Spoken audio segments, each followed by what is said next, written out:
Hello there.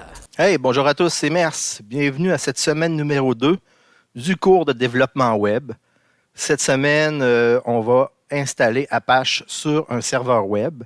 Donc ça, c'est la première partie du cours. Donc, vous allez devoir utiliser la machine virtuelle que vous avez installée la semaine passée. Sur cette machine virtuelle-là, on va installer Apache. On va un peu le configurer. Puis ensuite de ça, on va s'assurer qu'il fonctionne pour la suite du cours, pour faire à partir d'un peu cette semaine du PHP, puis continuer la semaine prochaine avec le PHP. Donc, on commence le cours avec la partie serveur web, c'est-à-dire installer un serveur web avec Apache. Donc, je commence avec les notes de cours.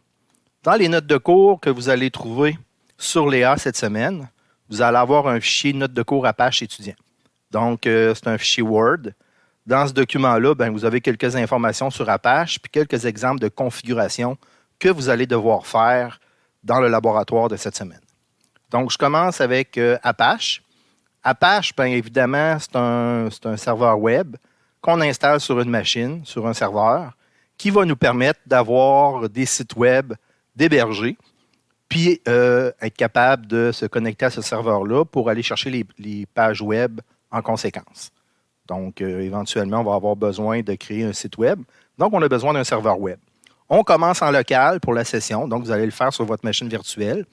Un petit peu plus tard, pendant la session, vous allez avoir accès à un serveur à distance qui va être virtualisé, dans lequel vous allez pouvoir y déposer vos documents, vos bases de données, puis travailler je pourrais dire, comme à distance. Donc, de chez vous.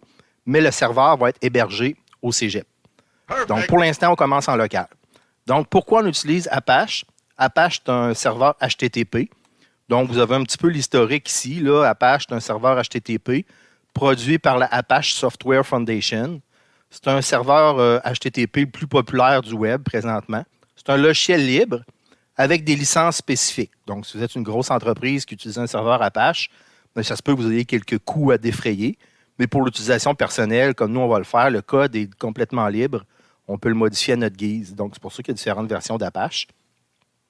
Dans l'historique d'Apache, c'est apparu à peu près en 1995.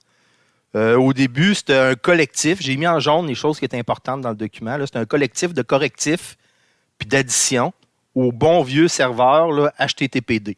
Donc, moi, j'ai commencé à utiliser le serveur HTTPD à l'époque. Mais à ce moment-là, c'était un collectif de corrections. Donc, il y avait beaucoup de corrections qui avaient été faites sur le serveur HTTPD. Puis à ce moment-là, ils ont décidé, étant donné que c'était une collection de correctifs, de lui donner un nom qui était Apache. Puis ça vient, je l'ai mis en jaune ici, Apache Server. Si on traduit ça en bon québécois, ça veut dire un serveur rafistolé.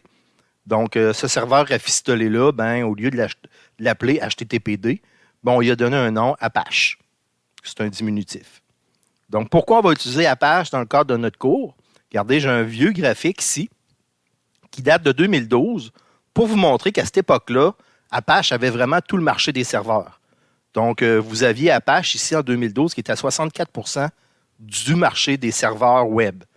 Donc, vous aviez IS qui était en deuxième, Nginx qui était en 13e, qui commençait à apparaître à cette époque-là. Si on regarde en 2021, j'ai trouvé un nouveau petit graphique pour voir c'était quoi aujourd'hui, ça ressemblait à quoi le portrait des serveurs. Vous regardez qu'il y a beaucoup plus de serveurs maintenant aujourd'hui, beaucoup plus de compétition. Par contre, en 2021, Apache est encore toujours en première position. C'est pour ça que dans le cadre de notre cours, on va utiliser Apache. Il y a Nginx qui est vraiment proche, qui se rapproche de plus en plus d'Apache. Dans le monde du libre, ce serveur-là prend beaucoup d'expansion. Donc, dans quelques années, peut-être dans le cadre d'un cours de développement web comme on fait nous, on va peut-être changer Apache pour Nginx, mais pour l'instant, c'est encore Apache qui a le haut du pavé. Parce qu'il y a beaucoup d'expertise sur Apache, puis c'est assez facile à utiliser. Donc, c'est pour ça que dans le cours, on va utiliser Apache. Bon, dans la version 2 d'Apache, il y a plusieurs avancées majeures qu'on vous dit dans ce petit texte-là. C'est un texte qui date un petit peu. Là. L'avantage, c'est qu'on peut l'utiliser sur plusieurs plateformes. Puis on peut utiliser dans le besoin, dans le futur, si on a besoin des adresses IPv6, on va pouvoir l'utiliser aussi. Donc, ça ressemble un petit peu à ça. Depuis, Apache s'est illustré pour devenir le meilleur des serveurs HTTP sur le serveur du net, sur le marché du net. Il est disponible sur plusieurs fonctions, sur plusieurs plateformes avec des systèmes d'exploitation différentes. Nous autres, on va l'utiliser parce que c'est comme un petit cousin. On va l'utiliser sur un système Linux. Okay, c'est vraiment facile à utiliser puis c'est fait pour bien fonctionner là-dessus. Par contre, c'est possible de l'installer sur d'autres systèmes d'exploitation, comme sur Windows. Moi, je l'ai déjà installé dans mon sous-sol sous Windows. Puis ça a très bien fonctionné. Donc, de nos jours, on peut facilement là, inclure un Apache sous Windows, même si Windows, la compagnie Microsoft a leur propre serveur web. Mais vous avez vu dans les statistiques tout à l'heure que le serveur web de Windows, IIS, que certains appellent IIS, il a perdu beaucoup là, en popularité dans les dernières années. Ce qui est important, pourquoi on utilise Apache? Parce qu'on peut utiliser plusieurs programmes, plusieurs langages de programmation avec Apache. Entre autres, je l'ai mis en jaune ici. Là, nous autres, on va faire du PHP. À l'époque, je me souviens, quand j'ai commencé à donner ce genre de cours-là, on faisait du Perl. C'est possible de faire du Python sur un serveur Apache. C'est possible de faire des CGI. C'est possible de faire un paquet de types de programmation. Donc, à la base, ben, le serveur Apache, c'est un serveur qu'on peut configurer facilement avec des fichiers texte. Donc, toute la base de la configuration du serveur Apache, c'est des fichiers texte. Vous allez, première des choses, vous allez installer Apache sur votre machine. Dans le laboratoire, vous allez avoir toutes les informations à suivre pas à pas pour savoir comment installer le serveur Apache. Vous allez aller dans un terminal. Si vous avez accès à Internet dans votre machine virtuelle, vous allez pouvoir avoir accès dans le terminal à un dépôt. Vous allez avoir la version probablement la plus récente de Apache. Comment ça fonctionne Apache? Vous l'installez sur votre machine. Déjà, il va être fonctionnel. Donc, vous allez être capable de voir une page web par défaut qui va être installée avec Apache. Okay? Ça va être une page HTML. Il n'y aura rien de compliqué, mais ça va être une page par défaut qui va apparaître avec le petit logo de Apache, etc. C'est comme une genre de plume. Par contre, nous autres, on va avoir besoin de configurer. Après avoir installé Apache sur notre machine virtuelle en local, vous allez devoir apprendre à faire quelques petites configurations d'Apache. C'est le but cette semaine, c'est d'installer Apache. Ça prend à peu près 2 minutes. Ensuite de ça, il faut être capable d'aller jouer dans les fichiers de configuration. Dans les premières versions d'Apache, si vous regardez dans les notes de cours, il y avait un fichier de configuration principal qui contenait à peu près toutes les configurations possibles d'Apache. C'est un fichier texte, donc vous l'ouvrez avec un éditeur de texte. Puis à ce moment-là, vous allez voir, quand il y a des dièses en avant d'une ligne. OK. À la base, le fichier de configuration d'Apache, c'est un fichier httpd.conf. C'est un grand fichier, un fichier texte que vous ouvrez avec un éditeur de texte. Puis toutes les lignes à l'intérieur qui sont en commentaire, donc qui commencent par un dièse, comme vous voyez dans mon écran, toutes les lignes qui commencent par un dièse, c'est des lignes de commentaires. C'est pour vous expliquer à quoi servent les lignes dans la configuration d'Apache. Donc, à la base, il y avait un fichier httpd.conf qui était à peu près l'unique fichier principal de configuration d'Apache. Question de sécurité, dans la version 2 d'Apache, on a séparé la configuration d'Apache en des dizaines de petits fichiers texte séparés dans des dossiers différents. Donc, ce qui rend la façon, par exemple, d'un hacker de venir hacker votre serveur web beaucoup plus complexe parce qu'il y a un paquet de fichiers de configuration puis il y a des raccourcis vers les fichiers de configuration aussi. Donc, je l'ai quand même mis ici, httpd.conf. Dans les vieilles versions d'Apache, c'est un vieux prof. J'ai travaillé avec les vieilles versions d'Apache. Il y avait un fichier httpd.conf. Donc, j'en parle quand même. Maintenant, dans les nouvelles versions, ce fichier-là, il n'est plus présent. Sauf que j'ai mis un petit commentaire ici, vide, ou presque, où tout y est inclus. Dans les dernières versions, pas dans les dernières versions, mais dans les vieilles versions, tout y était inclus. Dans les dernières sessions, j'ai des étudiants que je ne sais pas sur quel dépôt ils ont été chercher leur version d'Apache, mais étant donné que c'est dans le monde du libre, il peut y avoir plusieurs versions d'Apache. Puis eux autres, ils ont été chercher une version, je ne sais pas à quel endroit ils ont été la chercher, mais c'était un Apache 2, puis il y avait un httpd.conf avec plein de trucs de configuration dedans. Donc, j'ai marqué « pas clair » selon la version et le package. Donc, si vous n'allez pas chercher le Apache 2 au même dépôt que nous autres, ben ça se peut que vous ayez une version différente. Donc, je me suis quand même gardé une petite gêne sur la façon de configurer Apache, mais dans la plupart du temps, normalement, si vous avez une version standard, vous aurez plus le fichier httpd.conf. vous allez avoir par contre le fichier principal de configuration qui va s'appeler apache2.conf. Donc, j'ai mis des extraits des fichiers de configuration dans mes notes de cours. Je n'ai pas fait un copier-coller de tout le contenu des fichiers de configuration parce que c'est assez grand. Là. Les fichiers de configuration, souvent, ils ont beaucoup de matériel à l'intérieur. Donc, j'ai mis des petits points, 3 petits points, pour vous dire qu'il y avait d'autres lignes d'explication et d'autres lignes de configuration. Par contre, dans mes notes de cours, j'insiste seulement sur les fichiers et les lignes dans les fichiers sur lesquels je vous demande d'aller travailler. Donc, le premier fichier de configuration principal que vous allez avoir à ouvrir et à aller modifier, c'est le fichier apache2.conf. C'est le fichier principal. Moi, par habitude, je me suis fait des copies de mes fichiers de configuration parce que si je fais des petites modifications à l'intérieur, je redémarre Apache, puis s'il y a un problème avec mon serveur, je suis capable de récupérer mes vieilles versions. Ce que j'ai fait aussi, c'est que j'ai mis en commentaire les anciennes lignes, puis je me suis mis des lignes en dièse comme ça pour m'indiquer à quel endroit j'avais des choses à changer dans ma configuration. Comme là, par exemple, en dièse, j'ai marqué, modifié par MERS, 17 janvier 2021. Puis j'ai mis un petit dièse en avant. Ça veut dire que c'est une ligne en commentaire. Ça n'a pas d'incidence sur la programmation, sur la configuration du serveur Apache. Donc, il y avait d'autres codes. Puis, à un moment donné, on arrive à une ligne qui s'appelle Server Root. Server Root, si on traduit ça, ça veut dire la racine du serveur. La racine du serveur, par défaut, est dans le dossier etc/Apache2. C'est là que va être l'exécutable du serveur Apache.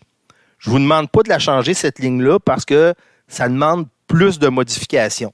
Si vous étiez dans un cours de sécurité du web, probablement qu'on vous demanderait d'aller changer l'endroit où est l'exécutable. Parce que si un hacker arrive sur votre serveur web, réussit à pénétrer, mettons, par le pare-feu, puis réussit à aller sur votre serveur web, il va le savoir, lui, par défaut, il est à quel endroit le fichier exécutable d'Apache 2. Donc, vous pourriez peut-être changer l'endroit où est ce fichier-là, cet exécutable-là. Mais là, dans le cadre du cours, je ne vous demande pas d'aller changer cette ligne-là. D'accord? Un petit peu plus bas, il y a une ligne où c'est écrit les include. Include Module Configuration, c'est l'endroit où il va aller chercher tous les autres fichiers de configuration d'Apache. Donc, vous avez les Include Optional Mods Enable. Donc, dans le dossier Mods Enable, il va aller chercher étoile.load. Donc, tous les fichiers qui sont dans ce dossier-là, qui portent l'extension .load. Il va tout aller chercher ces fichiers-là. Il va venir les inclure à cet endroit-là pour la configuration d'Apache. Même chose un petit peu plus bas. Il va aller chercher toutes les étoiles.conf, donc tous les fichiers de ce dossier-là qui portent l'extension .conf. Il va aller les chercher pour configurer Apache. Donc, nous, on va jouer dans le fichier apache2.conf, puis on va aussi aller jouer dans d'autres fichiers. J'ai essayé de vous écrire dans les notes de cours exactement à quel endroit on va aller chercher les lignes où on va aller les modifier. Dans le premier laboratoire, je vais vous demander, puis dans le deuxième laboratoire aussi, je vais vous demander d'aller changer le dossier racine où sont vos pages web. Je répète, c'est le dossier racine, le dossier par défaut, dans lequel vous allez mettre vos pages web. Par défaut, il est toujours dans un dossier HTML. Okay? Donc, ce que je vais faire, moi, c'est que dans le fichier apache2.conf, qui est ici, dans le fichier apache2.conf, il y a un endroit où c'est écrit Directory. Remarquez, il n'y a pas de dièse. Ce n'est pas une ligne en commentaire, c'est une ligne de configuration. Moi, ce que j'ai fait, c'est que j'ai changé le dossier par défaut. Dans mon dossier var, à la racine de mon serveur Apache, je me suis créé un dossier MERS, M-E-R-S. Dans ce dossier-là, je vais mettre toutes mes pages web, toutes mes pages HTML, toutes mes pages PHP. Donc, je vais mettre ça à cet endroit-là. Donc, première des choses, je vais aller changer dans Directory/Directory ici, la racine de mon site web. Donc, la racine qui était par défaut dans var et dans HTML, je vais le changer ici pour var MERS, pour pas que mes pages web soient au même endroit que par défaut. Sinon, si quelqu'un veut hacker mon site web, il va savoir que c'est dans var HTML. Moi, je l'ai changé ici, var. Je me suis créé un dossier MERS pour MERS. Dans tous mes exemples, vous allez voir, c'est comme ça. Puis je vais mettre mes pages web dans le dossier MERS. On vous dit ici, avec un petit commentaire, c'est dans apache2.conf, cet endroit-là. Un petit peu plus bas, il y a d'autres codes, on descend. Un petit peu plus bas, vous avez encore un include optional, conf enable, étoile.conf. Comme vous l'avez vu tout à l'heure, ça veut dire qu'il va aller chercher tous les fichiers qui portent l'extension .conf, puis puis il va aller les installer, les chercher pour configurer Apache. Donc, vous avez un autre ici, site enable, étoile.conf. Donc, dans deux dossiers différents, il va aller chercher tous les points conf pour la configuration. Perfect. Il y a encore d'autres codes. Il y a 3 petits points, ça veut dire qu'il y a d'autres codes. J'arrive à la fin complètement. Je me suis mis un petit texte ici. Ajouter server name localhost pour enlever le warning au démarrage d'Apache. À chaque session, il y a des gens qui me posent la question, Mers, comment ça, quand je démarre mon serveur web Apache, il y a tout le temps un message d'erreur. Premièrement, ce n'est pas un message d'erreur, c'est un warning. Ça veut dire que c'est faites attention, c'est un avertissement. Puis là, on nous dit que notre serveur n'a pas de nom. Donc, il faut donner un nom à notre serveur. Donc, je vous suggère fortement d'aller ajouter à la fin complètement la ligne server name localhost. Ça va faire en sorte que ça va enlever le petit warning au démarrage d'Apache. All right. Parce que vous allez donner un nom à votre serveur. Vous allez lui donner le nom localhost. Vous allez pouvoir utiliser localhost dans la barre d'adresse pour voir vos pages web. Certaines versions d'Apache, commentaires, ont déjà un server name, mais souvent, il est en commentaire. Donc, vous avez juste à aller décommenter cette ligne-là, enlever le petit dièse, puis ça va fonctionner. Ensuite de ça, je vous demande d'aller jouer dans un autre fichier de configuration. Ça va être à vous autres de le trouver. Dans un des dossiers, là, conf enable ou site enable, vous allez trouver un fichier qui s'appelle dir.conf. Dans le fichier dir.conf, il y a du code. Un moment donné, vous allez rencontrer le code if module moddirectory.c.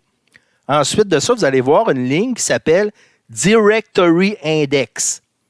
Directory index, ça veut dire c'est quelle page, c'est une réponse d'examen que je vous donne là. OK, je l'ai mis en jaune. Directory index, ça veut dire dans quelle page, par défaut, le mot par défaut est très important. Par défaut, quand vous allez aller sur votre site web chercher une page, si vous n'indiquez pas le nom de la page, mettons toto.php, ben, il va ouvrir la première page qu'il rencontre là. Donc, vous avez une série de pages qui sont là. Si, mettons, vous ne donnez pas de nom de page, quand vous allez sur google.ca, est-ce que vous mettez google.ca/index.html? Non, vous ne faites pas ça. Vous marquez juste google.ca.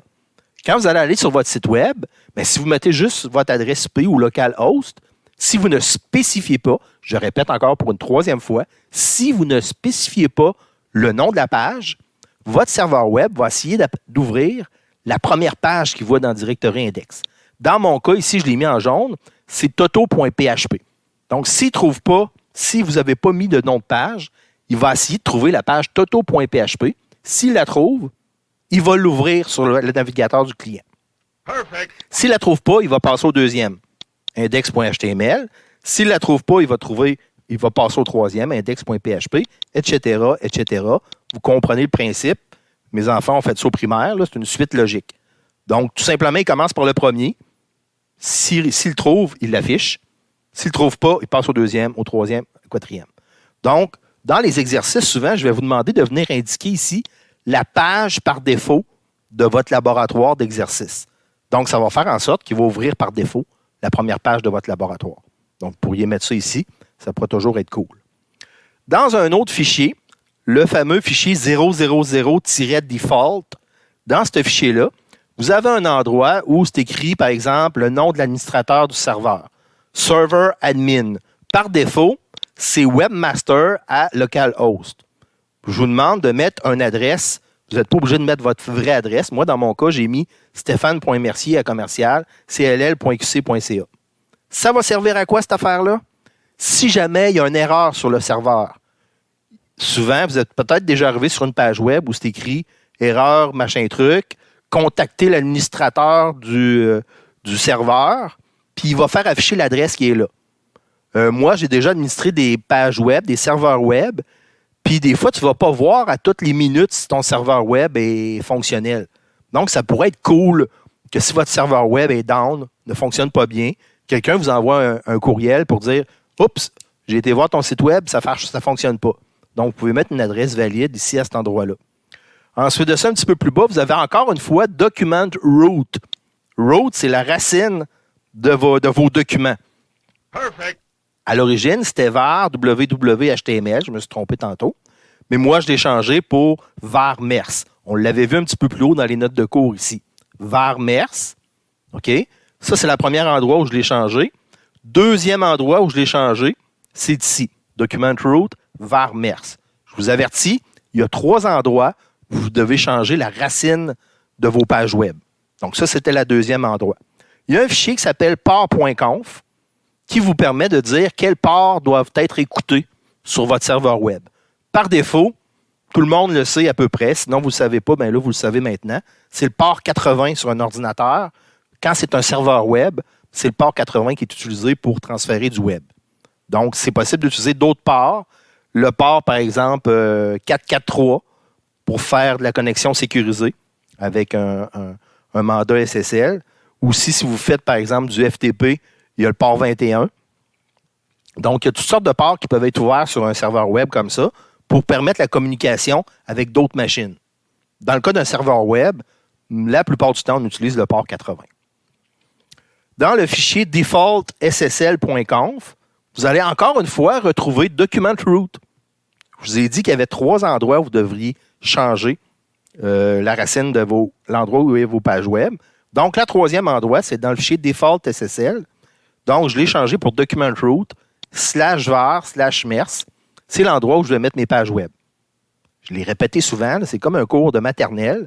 Donc, il y a 3, je répète, 1, 2, 3 endroits où vous devez changer la racine de votre site web. Donc, ça, c'est dans le fichier default.ssl.conf. Il y a un autre endroit qui peut être intéressant de visiter, c'est le char7.conf. Char7.conf, étant donné qu'on fait des sites web la plupart du temps en français, ça pourrait être cool d'aller mettre UTF-8 comme char7 par défaut. Char7, c'est le type de caractère qui va être utilisé dans vos pages web. Donc, vous allez voir, on va peut-être revenir là-dessus en cours de session, mais souvent, c'est un problème pour les gens qui font des sites web dans une autre langue que l'anglais. Étant donné qu'en anglais, il n'y a pas d'accent, il n'y a pas de CCD, il n'y a pas de trucs comme ça. Nous autres, on va faire apparaître souvent dans nos pages web des accents, des CCD, des apostrophes, des choses comme ça.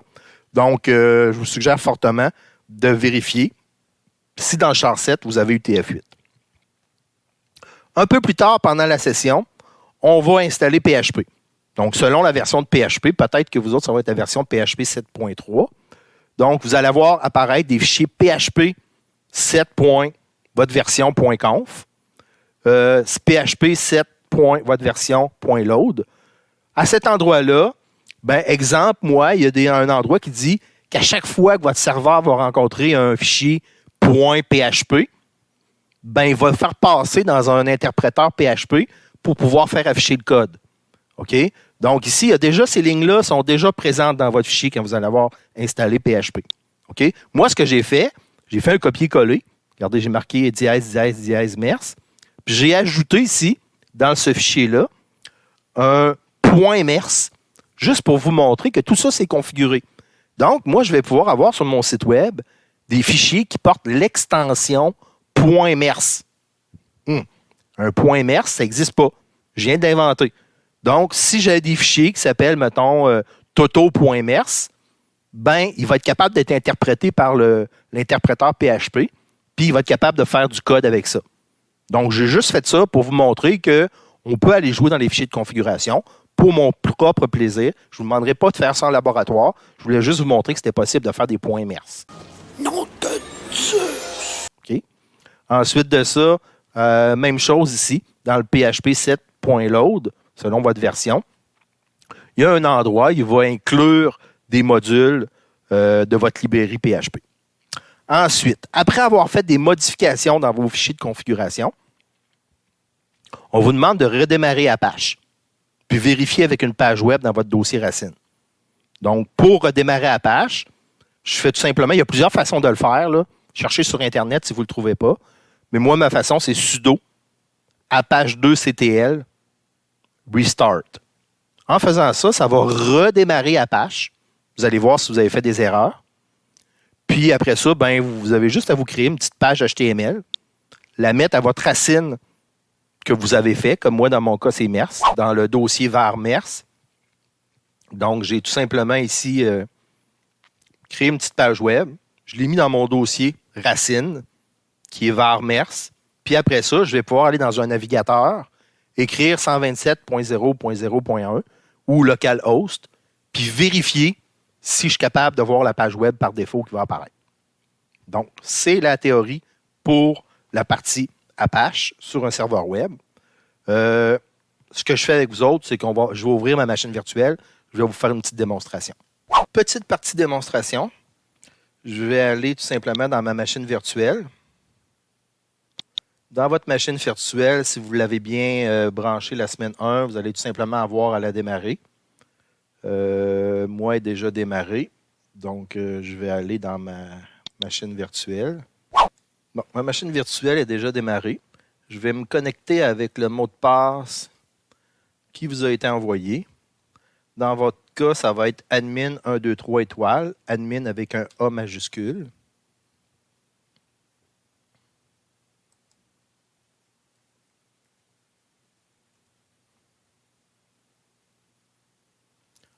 OK. Donc, je vais passer en mode plein écran. Donc, moi, c'est une plus vieille machine virtuelle, mais c'est pas grave, ça va fonctionner de la même façon. Le truc que je vous donne, c'est que pour aller modifier vos fichiers, vous allez devoir avoir besoin d'un éditeur de texte. Vous allez avoir besoin aussi d'un terminal. Donc, première des choses, suivez ce qu'il y a dans le laboratoire cette semaine. Je vais ouvrir un terminal. Vous allez premièrement installer Apache avec la même chose qui est écrit dans le laboratoire numéro 1. Une fois qu'Apache est installé, vous n'avez pas besoin de redémarrer votre machine. Tout ce que vous pouvez faire, là, c'est je vais ouvrir mon Nautilus. C'est un logiciel qui permet, comme dans Windows, un poste de travail, de naviguer, mais sauf que je veux l'ouvrir en mode administrateur. Comment on fait ça dans le terminal? On écrit toujours sous Linux sudo pour passer en mode administrateur, puis je vais ouvrir un Nautilus. Donc, selon la version d'Apache que vous avez, vous allez ouvrir, par exemple, sudo Nautilus. On me demande le mot de passe administrateur pour me brancher en tant qu'administrateur avec un Nautilus. Pourquoi c'est important de se brancher en tant qu'administrateur au Nautilus? Pour être capable de modifier des fichiers et les enregistrer. Je vais m'ouvrir aussi un éditeur de texte. J'ouvre un nouveau terminal. Dans ma version de Linux que j'ai un éditeur de texte qui s'appelle gedit. Donc, je vais faire un sudo gedit pour ouvrir l'éditeur de texte que j'ai dans ma version de Linux. Donc, je rentre encore une fois mon mot de passe administrateur. Ensuite de ça, regardez, j'ai un éditeur de texte, c'est ouvert. Par contre, il est en mode administrateur, donc je vais pouvoir faire des modifications dans mes fichiers et les enregistrer. Si vous n'ouvrez pas votre gedit ou votre Nautilus en mode administrateur, vous ne serez pas capable d'enregistrer parce que vous ne serez pas administrateur. Donc, si on regarde dans les notes de cours, première des choses, je vais aller à la racine de mon ordinateur Ubuntu, mon serveur web. Je vais tout simplement aller à l'endroit où est enregistré les fichiers de configuration de mon serveur web. OK? Donc, écoutez comme il faut parce que ce n'est pas écrit clairement dans les notes de cours. Vous allez devoir le trouver par vous-même et je vous le dis dans ce petit vidéo-là. Vous allez dans ETC. Dans ETC, vous allez avoir Apache 2. Regardez, moi, je me suis fait une copie de mon Apache 2 à la base pour être capable, si jamais il y a un problème de configuration d'Apache, de retrouver l'original. Donc, je vais aller dans le fichier Apache 2 après m'avoir fait une copie. Je vais dans Apache 2. Puis là, vous allez voir, il y a plusieurs dossiers. Puis dans ces dossiers-là sont cachés des fichiers de configuration. Le premier fichier de configuration, bien là, vous regardez, là, je n'ai pas le fichier httpd.conf. Parce que ça, c'était dans les vieilles versions d'Apache. Donc, dans cette nouvelle version d'Apache-là, mon fichier principal, c'est apache2.conf. Donc, je vais ouvrir mon fichier apache2.conf dans l'éditeur de texte qui est en mode administrateur ici. Donc, vous allez voir, ça ressemble à ça, un fichier de configuration. Donc, vous avez beaucoup de dièses, beaucoup de commentaires. On vous explique chacune des lignes, à quoi ça peut servir, comment fonctionne Apache. Je me suis mis des petites lignes en dièse pour savoir les endroits importants. Donc, la première endroit importante, c'est ici, comme vous avez dans les notes de cours, c'est le directory. Donc, moi, j'ai inséré ici var mers parce que mes pages web vont être dans le dossier var, dans le dossier mers. Je vous ai expliqué, je le répète encore une fois, il y a 3 endroits dans des fichiers différents où il faut aller modifier cette ligne-là. Donc, premier endroit, var mers, sur ma ligne directory qui est ici, /directory. Donc, premier changement que je fais dans ma configuration d'Apache. Si je descends un petit peu plus bas, vous allez voir ici en bas complètement de mon fichier, j'espère que vous êtes capable de le voir. Je bouge ma souris autour. Je me suis ajouté une ligne server name localhost pour enlever le petit warning, le petit message qui apparaît quand je redémarre mon serveur Apache. Donc, ça, c'est le premier fichier de configuration. On va aller voir un autre fichier de configuration. Vous allez voir que, bon, dans différents dossiers, il y a des fichiers de configuration. Si je vais dans le bon ordre, ben, je vais aller voir dans mes fichiers ici. Vous avez conf available, on va aller voir ce qu'il y a là-dedans. Regardez, vous avez quelques fichiers de configuration qui sont là. Vous avez le char7.conf qu'on vous a montré dans les notes de cours. Je vais l'ouvrir rapidement, char7.conf, il n'y a rien à modifier. Regardez, je vérifie si la façon dont j'utilise mes caractères, add default char7, c'est UTF-8. Donc, avec UTF-8, je suis en voiture, ça devrait être correct pour une certaine partie de la programmation. Ensuite de ça, dans ce fichier-là, il n'y a pas grand-chose d'autre. On va aller voir dans le conf enable. Vous voyez, c'est tous des raccourcis qui pointent vers un autre dossier. Donc, je n'irai pas les changer à l'aide du raccourci. Je vais aller dans le mode available, ce qui est ici. Vous avez un paquet d'autres fichiers qui sont là. Donc, on va aller voir s'il y a des fichiers comme ça. Regardez, on ne va pas voir dans le cadre du cours tous ces fichiers-là, mais il y en a quelques-uns qui sont importants que vous devez retenir, que je peux poser des questions à l'examen. Le premier fichier, c'est le dir.conf qui est là. Donc, je vais ouvrir le dir.conf que vous avez dans les notes de cours.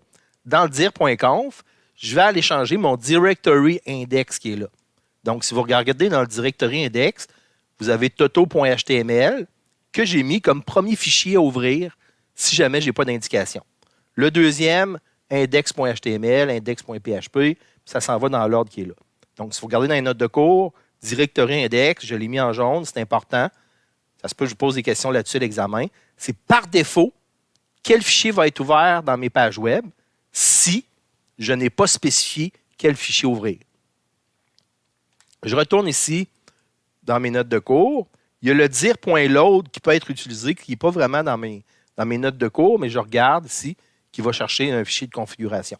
Donc, je passe au même moment pour voir qu'est-ce qu'on peut faire avec ça. Je recule. Je m'en vais dans le mode enable qui est là. Vous avez tous les raccourcis qui pointent vers l'autre dossier. Je retourne dans le site available. Vous avez finalement le fameux 00default.conf. Je vais l'ouvrir. Vous l'aviez dans les notes de cours. 00default.conf. Remarquez, il y a encore des lignes en commentaire. J'arrive ici à un serveur admin où j'ai indiqué mon adresse de courriel. Donc, je vais vous demander de faire ça dans le laboratoire pour juste me montrer que vous avez été fouillé dans ce fichier-là. En plus, vous avez le document root dans lequel, c'est le deuxième endroit, où je vais mettre la racine de mes pages web. Donc, moi, au lieu de le mettre dans le dossier www.html, je l'ai mis dans var, dans mers. Deuxième endroit où je vais changer la racine de mon site web. Donc, ça, c'était le 00default.conf. Je reviens ici. Si je reviens à la racine d'Apache, il y a le port.conf qui est là. Le port.conf, par défaut, regardez, il y a un listen 80. Donc, il va écouter le port 80 de mon serveur web. Moi, je me souviens, à un moment donné, j'étais dans mon sous-sol, j'avais des pages web d'hébergées. Puis, ce que j'avais fait, c'est que j'avais changé le numéro de port ici parce que la compagnie que j'utilisais pour faire du web ne me permettait pas de faire un serveur web. Donc, j'avais mis, mettons, 8069. Puis, j'avais mis toutes mes pages web à cet endroit-là. Puis, j'ai ouvert le port 8069. Puis, avec un petit truc pour aller chercher la page web, une redirection, j'étais capable d'utiliser quand même. Vous avez le Listen 443 qui est là. Parce que si jamais vous faites de la connexion sécurisée, vous allez utiliser un Listen 443 qui est là. Ensuite de ça, j'ai le Default SSL. On va aller voir ici dans mes fichiers de configuration. Le char7, on l'a vu. Il me manque le Default SSL. Donc, je vais aller voir le Default SSL, il n'est pas là. ABCD sont par ordre alphabétique, donc on peut les trouver. Le Default SSL, il n'est pas là. Site available. DefaultSSL.conf. Je t'ai passé à côté tout à l'heure. Le default ssl.conf, regardez en début ici. Vous avez encore une fois un document root, troisième fois. Donc, il faut changer le document root à 3 endroits différents, mettre la racine de son site web. Je le répète pour plusieurs fois, au moins une troisième fois dans ce cas-là. Moi, j'ai mis mes pages web dans var/mers. Donc, c'est la 3e ligne que je dois changer dans mon fichier de configuration. Donc, on a fait pas mal le tour de tous les fichiers importants dans le cadre de notre cours qu'on va devoir aller modifier pour commencer la session. Plus tard, pendant la session, on va devoir aller changer d'autres fichiers de configuration. Quand vous avez fait toutes vos modifications, vous pouvez cliquer sur « Enregistrer » pour tous vos fichiers qui sont là. Vous les enregistrez si vous êtes ouvert en mode administrateur. Dans les notes de cours, il y avait aussi les fichiers aussi de PHP. Donc là, on n'a pas encore vu PHP, mais vous allez peut-être avoir à aller jouer dans les fichiers de configuration de PHP. Donc, j'en ouvre un ici. Donc, vous avez un fichier de configuration. Vous allez voir dans ce fichier de configuration-là, il n'y a pas grand-chose d'intéressant. Là. Il y a les pages PHP qui vont s'ouvrir par défaut. Si vous regardez ici, je vais aller ouvrir aussi l'autre fichier de configuration, php.load, qui va ouvrir la librairie comme vous avez dans les notes de cours. Donc, si je reviens ici, je vais ouvrir mes pages PHP. Puis, j'ai rajouté ici là, les petites lignes de code que vous avez vues dans les notes de cours qui me permettent d'ouvrir les pages PHP, etc. Donc, ça ressemble pas mal à ça. Donc, après avoir fait ça, je vous suggère d'ouvrir un navigateur web. Pas un navigateur web, mais un terminal, un terminal, et de redémarrer comme administrateur, encore une fois, sudo Apache 2CTL restart. Ça va vous permettre de redémarrer Apache sans avoir à fermer l'ordinateur. Donc, je redémarre Apache, je me demande mon mot de passe administrateur. Je redémarre Apache. Je n'ai pas de message d'erreur, je n'ai pas de warning parce que j'ai bien mis la petite ligne à la fin du fichier apache2.conf. Je vais aller dans mon navigateur. Maintenant, ce que je vais faire, vous pouvez écrire soit localhost ici ou 127.0.0.1. Si vous connaissez votre adresse IP, si on était dans le G245 au cégep, on pourrait écrire l'adresse IP de la machine. Mais là, étant donné qu'on est en local, on peut le faire en 127.0.0.1 ou localhost. Ce que je vais faire, c'est que je vais ouvrir ma page par défaut. Ma page par défaut ici, c'est celle-là. OK, on prend de là. Donc, je vais aller voir ma page MERS, si ça fonctionne. J'ai ma page ici, toto.mers. Donc, on va voir si ça fonctionne avec toto.mers selon la configuration que je vous ai montrée. Donc, voici la page à MERS. Toto.mers fonctionne. C'est la même chose que dedans. Donc, ma page en localhost, toto.mers, ça fonctionne. Ceux qui m'entendent dire localhost, qui ne comprennent pas, c'est qu'on peut écrire localhost dans ma barre d'adresse. Localhost, comme ça. Tout simplement. Puis ça va ouvrir, c'est la même chose qu'écrire l'adresse IP 127.0.0.1. Ça va ouvrir le serveur web en local. Donc, ça, c'était la première partie sous Linux. Pour la première partie du laboratoire, ce que vous avez à faire, c'est configurer votre Apache, l'installer, le configurer comme je demande dans le laboratoire. Après ça, on va commencer à faire du PHP déjà cette semaine. On va voir la base de PHP, puis on va continuer pour le PHP la semaine prochaine. OK, pour la deuxième partie du cours de cette semaine, étant donné que la partie Apache n'était pas très, très longue, on va commencer tout de suite la partie PHP. Donc, on va commencer la partie PHP. Vous avez un dossier qui s'appelle PHP avec des notes de cours sur PHP. Tous les exemples que je vais faire avec vous autres cette semaine et la semaine prochaine, je vous donne mon code. Donc, vous avez dans le dossier des notes de cours sur Léa, vous avez un fichier qui s'appelle exercice 1, 1 à 20.txt. Vous pouvez l'ouvrir, par exemple, je vais l'ouvrir avec Visual Code, avec Code Studio. Perfect. Vous allez voir, là-dedans, je vous fournis tout mon code pour les exercices. Donc, pour l'exercice 1, je vous donne mon code. L'exercice 2, l'exercice 3, pour la partie PHP, tout le code est à cet endroit-là, donc est fourni. Donc, toutes les petites démos, tout ce que je vais faire avec vous autres, les petits exercices que je vais faire avec vous autres pendant la partie théorique, j'ai mis un fichier texte, exercice PHP 1 à 20, et je vous donne mon code.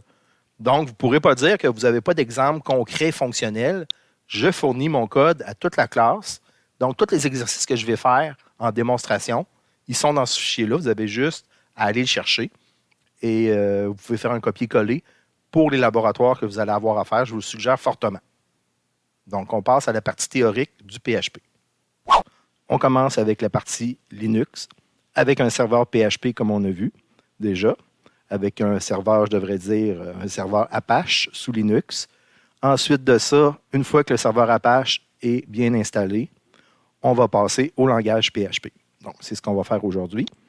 Les notes de cours sont tous disponibles dans Omnivox. Donc, vous avez tout simplement à aller chercher la semaine numéro 2 dans Omnivox.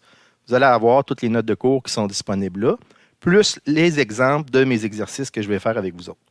Donc, on commence par le blabla théorique. Donc, dans ce cours-là, évidemment, on utilise le langage PHP. Qu'est-ce que c'est PHP?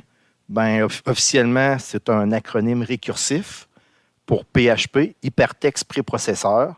C'est un langage de script généraliste et open source. Donc, ça veut dire que notre langage PHP, on va tout simplement l'écrire dans un éditeur de texte, l'éditeur de texte de votre choix, selon la version que vous allez vouloir utiliser. Dans le cadre de mes exemples, souvent, je vais utiliser un éditeur de texte qui est très, très simple pour voir le code au complet, être capable de l'enregistrer facilement, puis ensuite de ça, voir le contenu de mes exemples. Donc, c'est un langage de script, donc on n'a pas besoin vraiment là, de compiler le code comme on pourrait le faire en C, comme vous avez fait au début de vos études. On a tout simplement à écrire dans un fichier texte, l'enregistrer avec la bonne extension.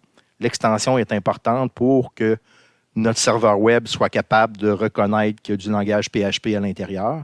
Ensuite de ça, il faut tout simplement l'enregistrer avec la bonne extension et on va être capable, si on passe par le serveur web, d'exécuter le code PHP qui va être à l'intérieur de notre code HTML. Donc, si on commence facilement avec un exemple, on peut intégrer notre code PHP à l'intérieur d'une page HTML. Donc, premier exemple que vous avez ici, on a tout simplement une page HTML avec les balises standards. On commence avec HTML qui se termine par /HTML. Les balises standards. Si vous êtes un peu rouillé dans l'HTML, dans le cadre de mon cours, je vais faire référence de temps en temps au HTML parce qu'on n'a pas le choix, on travaille en duo avec le HTML et le PHP. Mais ce ne sera pas un cours de HTML. Même si je vais faire référence, de temps en temps, je vais vous montrer quelques exemples pour nous aider à faire du PHP à l'intérieur du HTML. Mais je prends pour acquis que si vous êtes rouillé, bien, vous allez vous remettre un petit peu dedans. Puis vous allez réapprendre un petit peu comment faire du HTML de base. Donc, vous avez l'entête qui est ici. Vous avez le fameux body, puis le fameux /body. Entre les deux, en quelque part, ben, j'ai besoin de faire du PHP. Donc, l'élément clé à l'intérieur de notre code HTML, quand on va vouloir faire du PHP, c'est ouvrir une balise PHP, plus petit que pour l'interrogation PHP. Quand on va avoir terminé de faire notre code PHP, on termine par point d'interrogation plus grand que. Donc, à ce moment-là, le serveur web, qui va reconnaître que votre fichier, c'est un point PHP, il va traiter ce qu'il y a entre les deux balises selon la logique qu'il y a à l'intérieur. Donc, si on regarde entre les deux balises, l'ouverture de PHP, il faut l'apprendre par cœur dans le cadre du cours, fermeture de PHP. Entre les deux, on commence par un exemple très simple qui va envoyer un affichage à l'écran dans notre code HTML. Donc, le echo qui est là va tout simplement envoyer ce qu'il va avoir entre apostrophes ou entre guillemets dans un affichage HTML. Donc, si on a bonjour, virgule, je suis un script PHP, point d'exclamation, on termine ça par les guillemets. Chaque ligne de PHP doit se terminer par un point virgule. Donc, très important, chaque ligne de PHP que vous allez écrire doit se terminer par un point virgule. Il peut y avoir des exceptions si vous êtes à la fin d'une boucle ou quelque chose comme ça, mais normalement, on ne prendra pas de chance. On va mettre un point virgule à la fin de chaque ligne de PHP. Donc, dans ce cas-là, j'ai l'ouverture de PHP, fermeture de PHP. j'ai une première commande qu'on voit qui est echo, qui va envoyer un affichage dans notre code HTML. Donc, le résultat de ça, avec les balises qui sont là, c'est que vous allez pouvoir tout simplement afficher « Bonjour, je suis un script PHP ». Petite question, je vois les questions dans vos têtes. À quoi ça sert de faire un script PHP? Parce que « Bonjour, je suis un script PHP », on aurait pu tout simplement l'afficher en HTML. C'est sûr que pour un premier exemple, c'est le fameux exemple qu'on voit dans à peu près tous les langages, le fameux Hello World. On peut juste afficher du texte pour voir si notre script PHP ne va pas générer des erreurs puis va bien fonctionner. Si vous avez bien installé le PHP, votre serveur web est fonctionnel.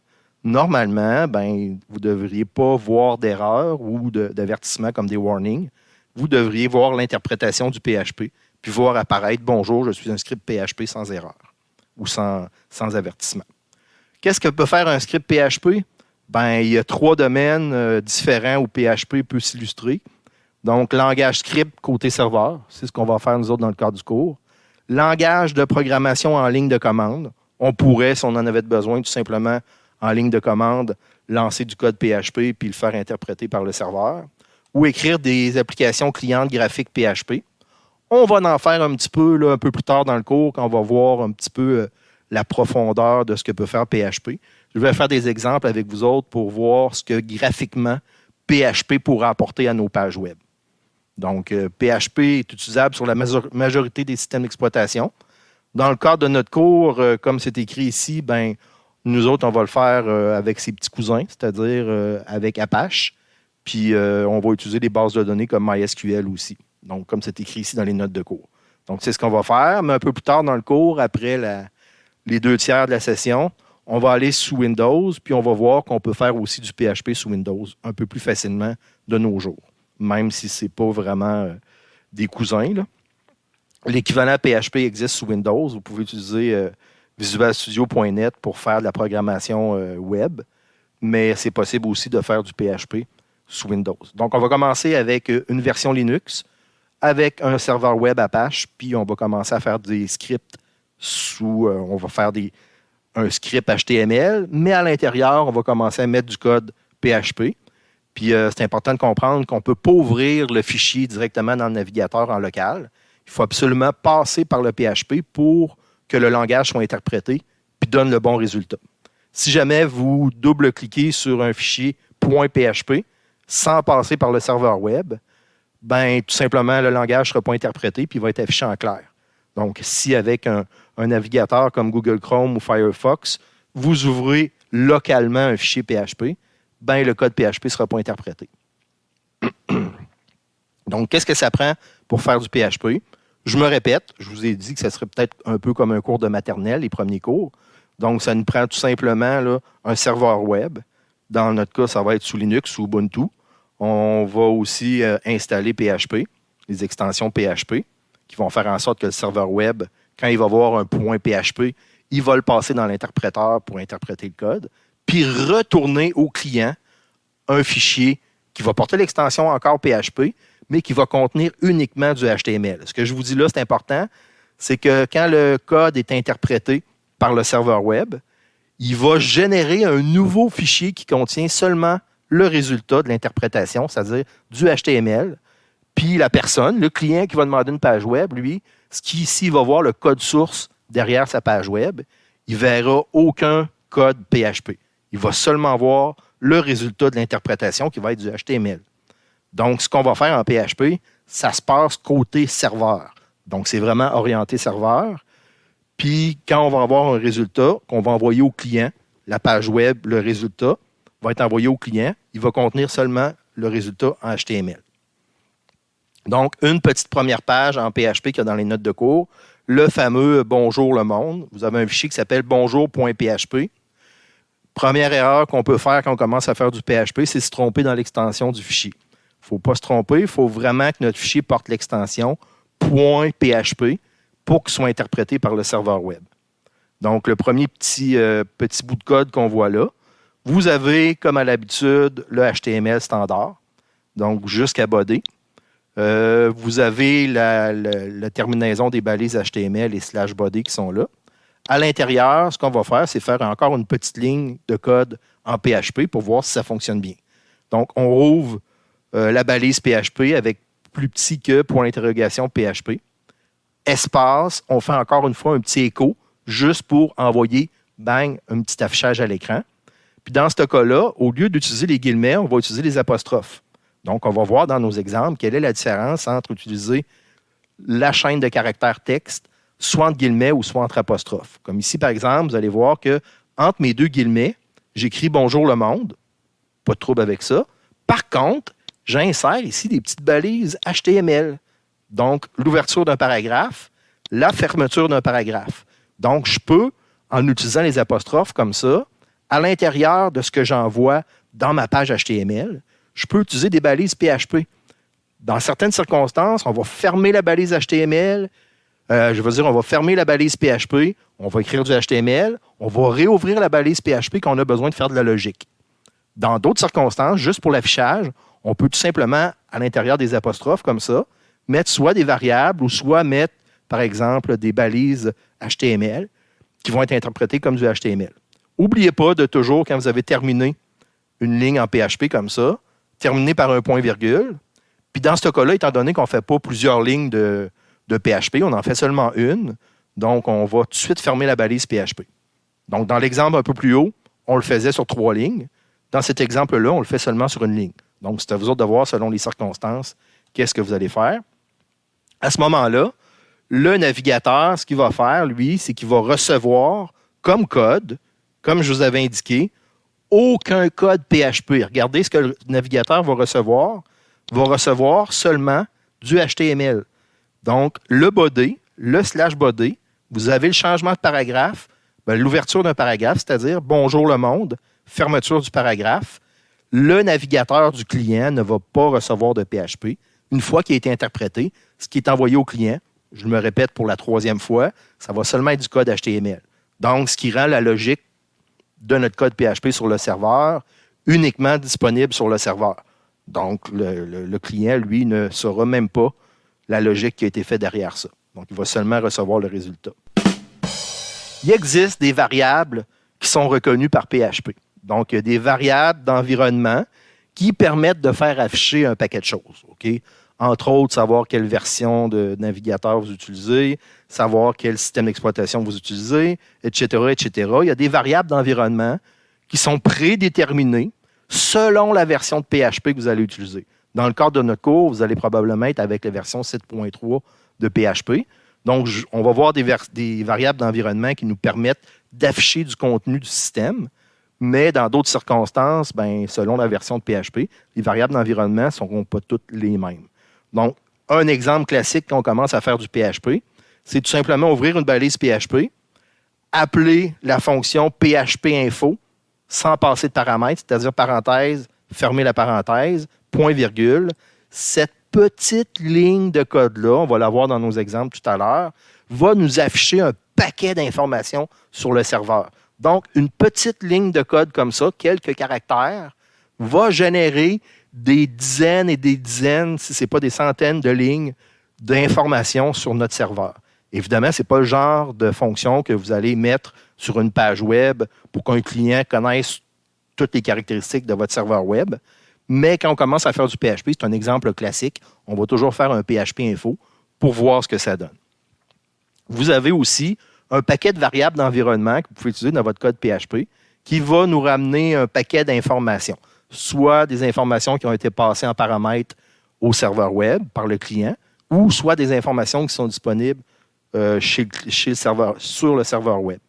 Donc, si vous regardez un exemple ici, là, vous avez le signe de $ souligné server en majuscule avec HTTP User Agent. C'est un vieil exemple qui va nous permettre d'aller chercher ça va être quoi les propriétés du navigateur web qui nous demande une page web. Donc, ça, c'est le genre d'information que même d'habitude, on ne sait même pas. Mais quand on demande une page web, on envoie la version du navigateur qu'on utilise. Donc, c'est possible pour nous autres, en tant que programmeurs, d'aller chercher la version du navigateur web que les gens utilisent pour nous demander des pages web. Donc, si vous regardez ici, la façon qu'on fonctionne dans PHP, chacune des variables, soit des variables d'environnement ou soit les variables locales qu'on va utiliser, ça va être un beau signe de dollar suivi du nom de la variable. Quand c'est une variable réservée comme ici, ça va être souligné, server en majuscule. Entre crochets, vous allez avoir un indice qui représente quel type de signe de dollar server on va avoir. Dans ce cas-là, on va avoir, par exemple, les caractéristiques du navigateur.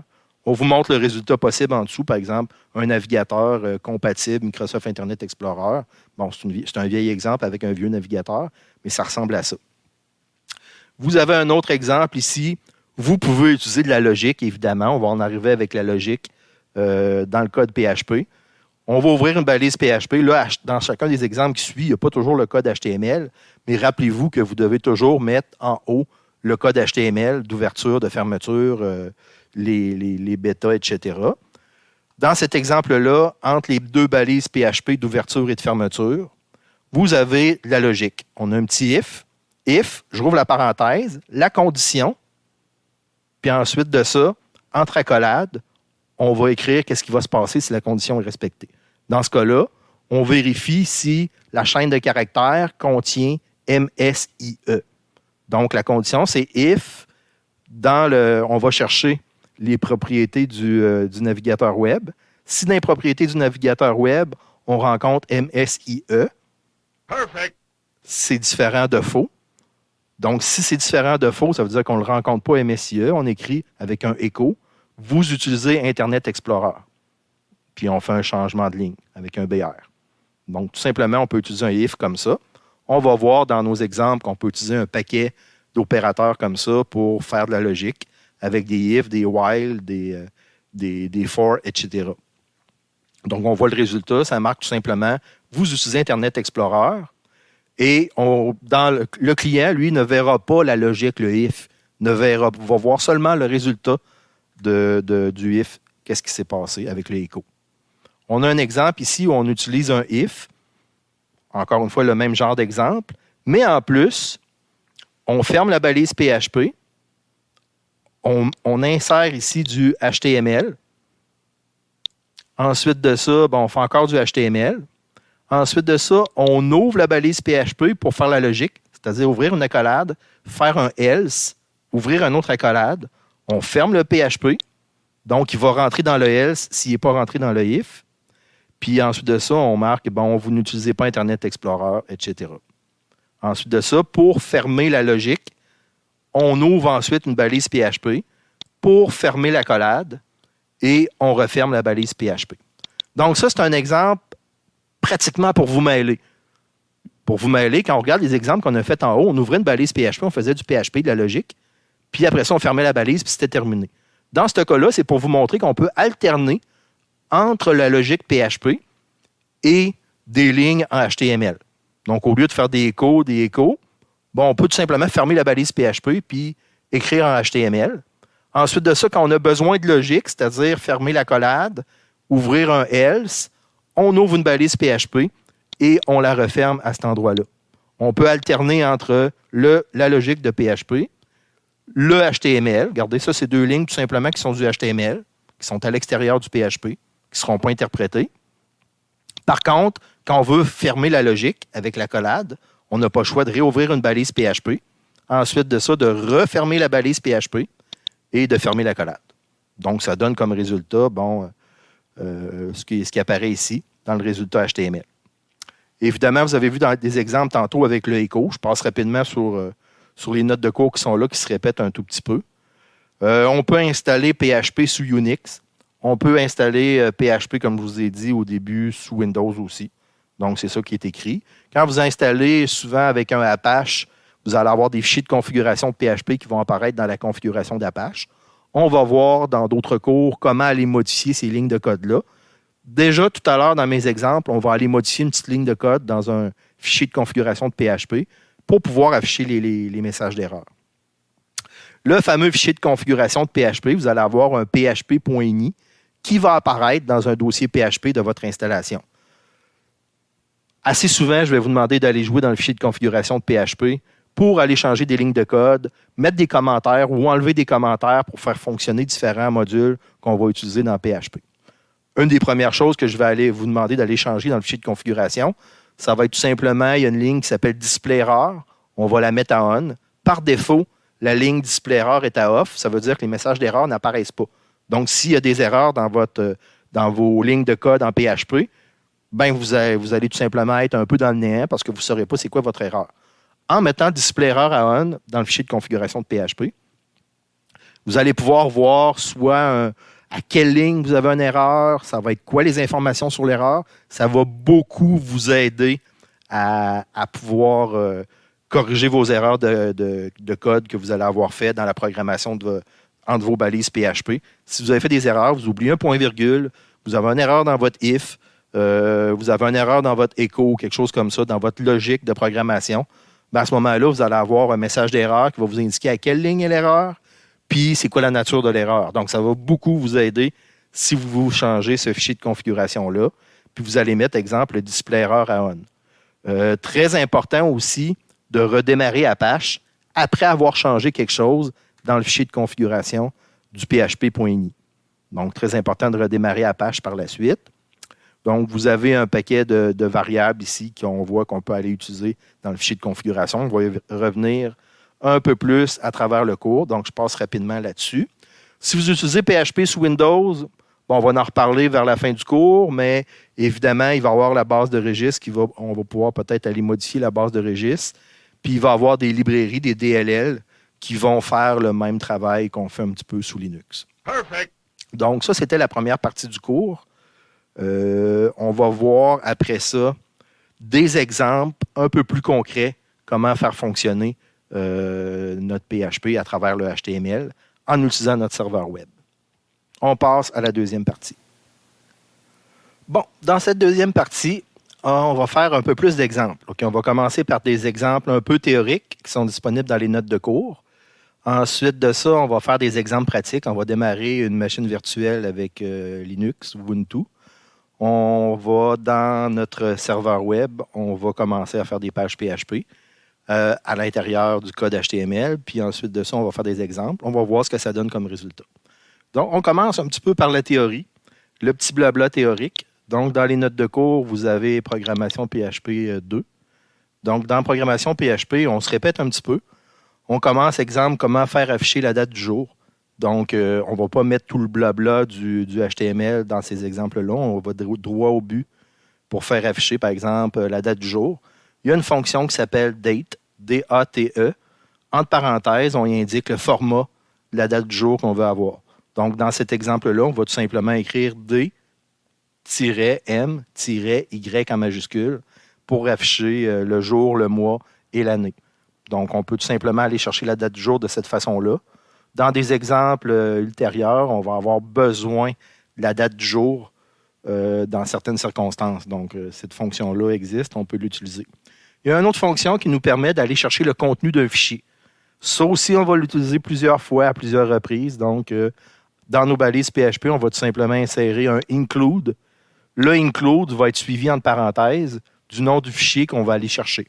Donc, on va pouvoir, dans ce cas-là, aller chercher le contenu du fichier copyright.txt, l'insérer exactement à cet endroit-là dans notre page HTML.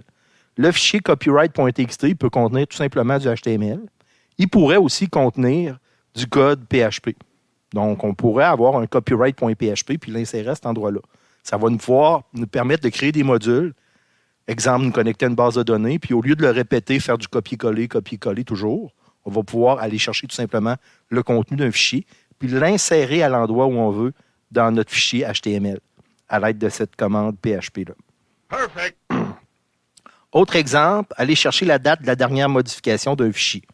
Donc, on peut tout simplement ici, encore avec la fonction date, day, month, year, au lieu de le séparer par des tirets, ici on met des slash, avec l'heure du fichier. Avec file mtime, on va pouvoir, avec file mtime, aller chercher la date, la dernière modification du fichier, pouvoir comparer avec une autre date. Donc, savoir ce fichier-là, il a été enregistré à quel moment. Exemple, comparer deux fichiers, lequel il est plus récent ou des choses comme ça.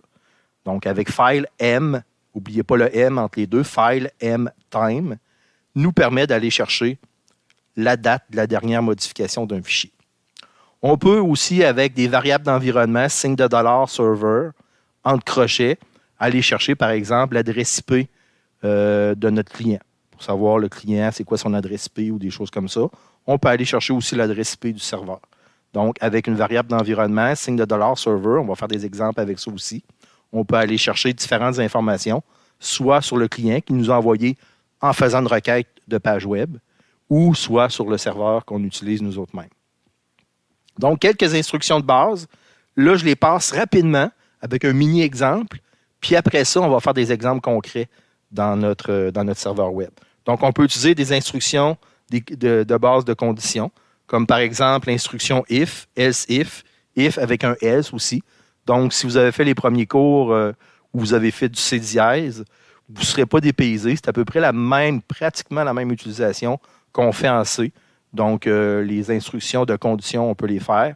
J'attire votre attention sur l'opérateur ternaire parce que vous n'en avez peut-être pas fait beaucoup en C dièse. Donc, on peut utiliser un opérateur ternaire. L'avantage de l'opérateur ternaire, c'est comme s'il y avait un if avec un else dans une ligne de code. Ceux qui ont fait du Excel, dans Excel, on peut faire un peu la même chose là, avec un if. Donc, tout simplement, vous faites un echo. Entre parenthèses, ici, vous mettez une condition.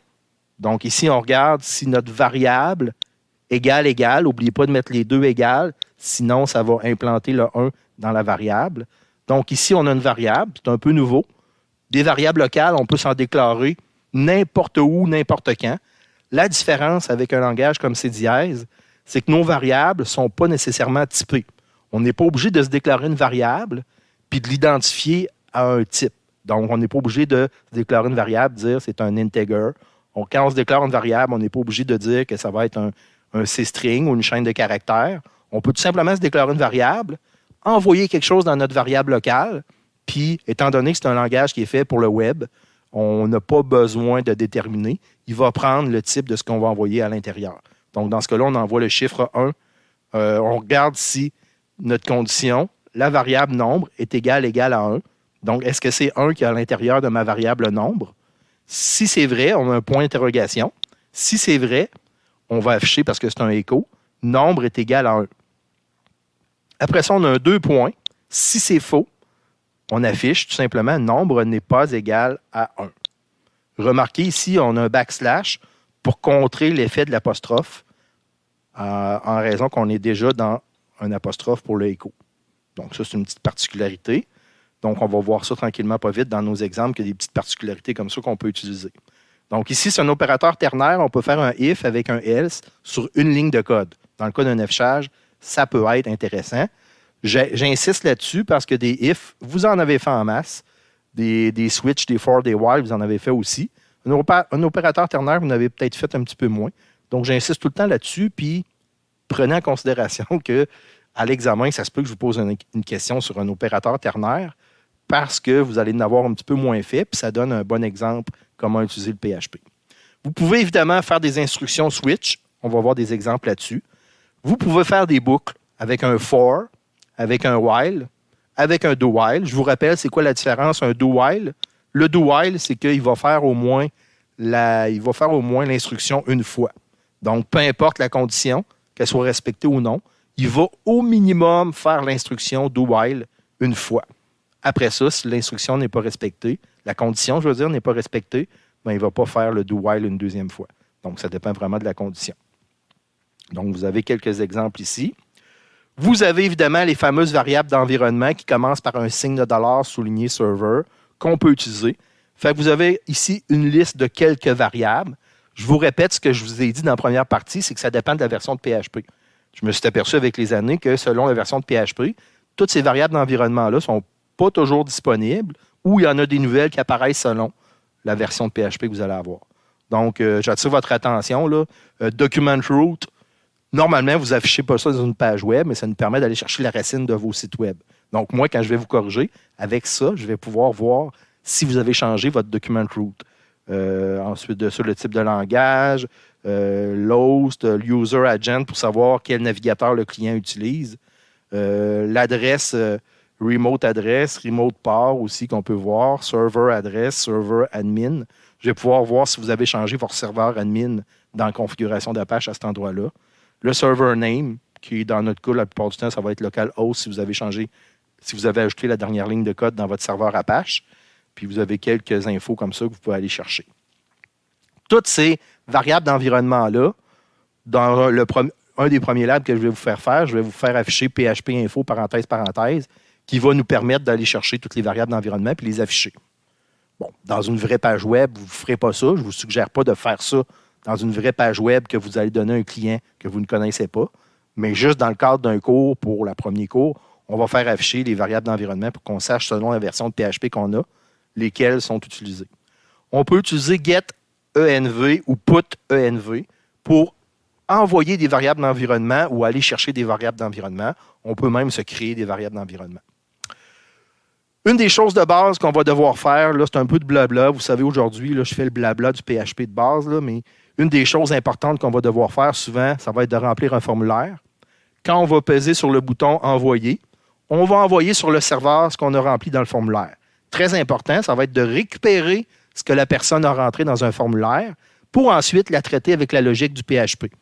Donc, une des façons de récupérer les données qui arrivent d'un formulaire, ça va être avec la super variable d'environnement, signe de dollar request. Signe de dollar souligné, request en majuscule. Entre crochets, on va indiquer le nom du input qu'on a écrit dans l'HTML de la page précédente. Ça va nous permettre d'aller chercher ce que la personne a rentré au clavier comme nom. Par exemple, dans ce cas-là, c'est NOM comme nom. On va l'envoyer dans une variable locale, puis on va la traiter par la suite. Il y a d'autres façons d'aller chercher les variables qui ont été passées dans un formulaire. Dans certains exemples, vous allez trouver sur le web, il y a souvent des signes de dollar post ou des signes de dollar get qui vont vous permettre d'aller chercher selon le type de formulaire que vous allez avoir fait, soit en get, soit en post, vous allez pouvoir aller chercher le contenu du formulaire. En utilisant signe de dollar request, ben, vous n'aurez pas à vous poser la question, que ce soit en get ou que ce soit en post, il va aller chercher ce qui a été rentré dans cette ligne-là du formulaire. Évidemment, il y a les tableaux. On va pouvoir utiliser les tableaux aussi en PHP. Donc, on va voir des exemples où on peut se créer un tableau. La particularité du tableau, regardez, moi, je me crée dans un tableau ici, signe de dollar tableau. Entre crochets, on va mettre l'indice de notre tableau. Si vous êtes un peu rouillé dans les tableaux, il faudrait essayer de vous souvenir un petit peu comment fonctionnent les tableaux en programmation. Puis, on va envoyer du contenu dans nos tableaux. On va pouvoir, par la suite, je passe rapidement là-dessus parce qu'on va faire des exemples, avec un while, aller chercher chacun des éléments du tableau. Par exemple, ici, avec each, chacun des éléments du tableau, on va faire une boucle pour aller chercher chacun des éléments du tableau. Une petite particularité des tableaux, c'est qu'en PHP, souvent, si vous allez chercher, mettons, la moitié du tableau, ben, il va garder en mémoire à quel indice vous êtes rendu. Donc, si vous voulez repartir au début du tableau, ça prend un reset, signe de dollar avec le nom de votre variable qui est tableau ici. On peut aussi trier un tableau avec certaines commandes qui est sort, qui va nous permettre de trier un tableau. Puis, on va voir des exemples avec csort, avec asort. Il y a un paquet de types de tri qu'on peut faire sur un tableau. On va faire des exercices là-dessus aussi. Évidemment, on peut aller chercher le contenu d'un fichier. Donc, avec la fonction fopen, on va être capable d'aller chercher le nom du fichier, l'ouvrir soit en mode lecture, soit en mode écriture, ou soit en mode append, qui permet d'aller ajouter quelque chose au fichier qui existe déjà. Donc, dans l'exemple que vous avez dans les notes de cours, là, il est en mode R, c'est-à-dire en mode read, c'est-à-dire en mode lecture. On va ouvrir le fichier .txt en mode lecture, qui va nous permettre d'aller lire dedans avec un fget. On va pouvoir aller lire dans le fichier, ou avec un fput, quand on l'a ouvert en mode écriture ou en mode append, c'est-à-dire ajout, on va pouvoir ajouter des choses dans un fichier. Donc, avant de faire les bases de données, on va commencer par jouer un petit peu avec les fichiers. Quelques exemples concrets que j'ai mis dans les notes de cours. Je vais passer rapidement par-dessus parce qu'on va les faire vraiment là, en live ici. Là. On va faire des exemples concrets. Vous avez un exemple comme ça qui nous permet d'aller chercher la variable d'environnement. On a un formulaire ici, exemple, vous remplissez un formulaire avec votre nom, votre commentaire.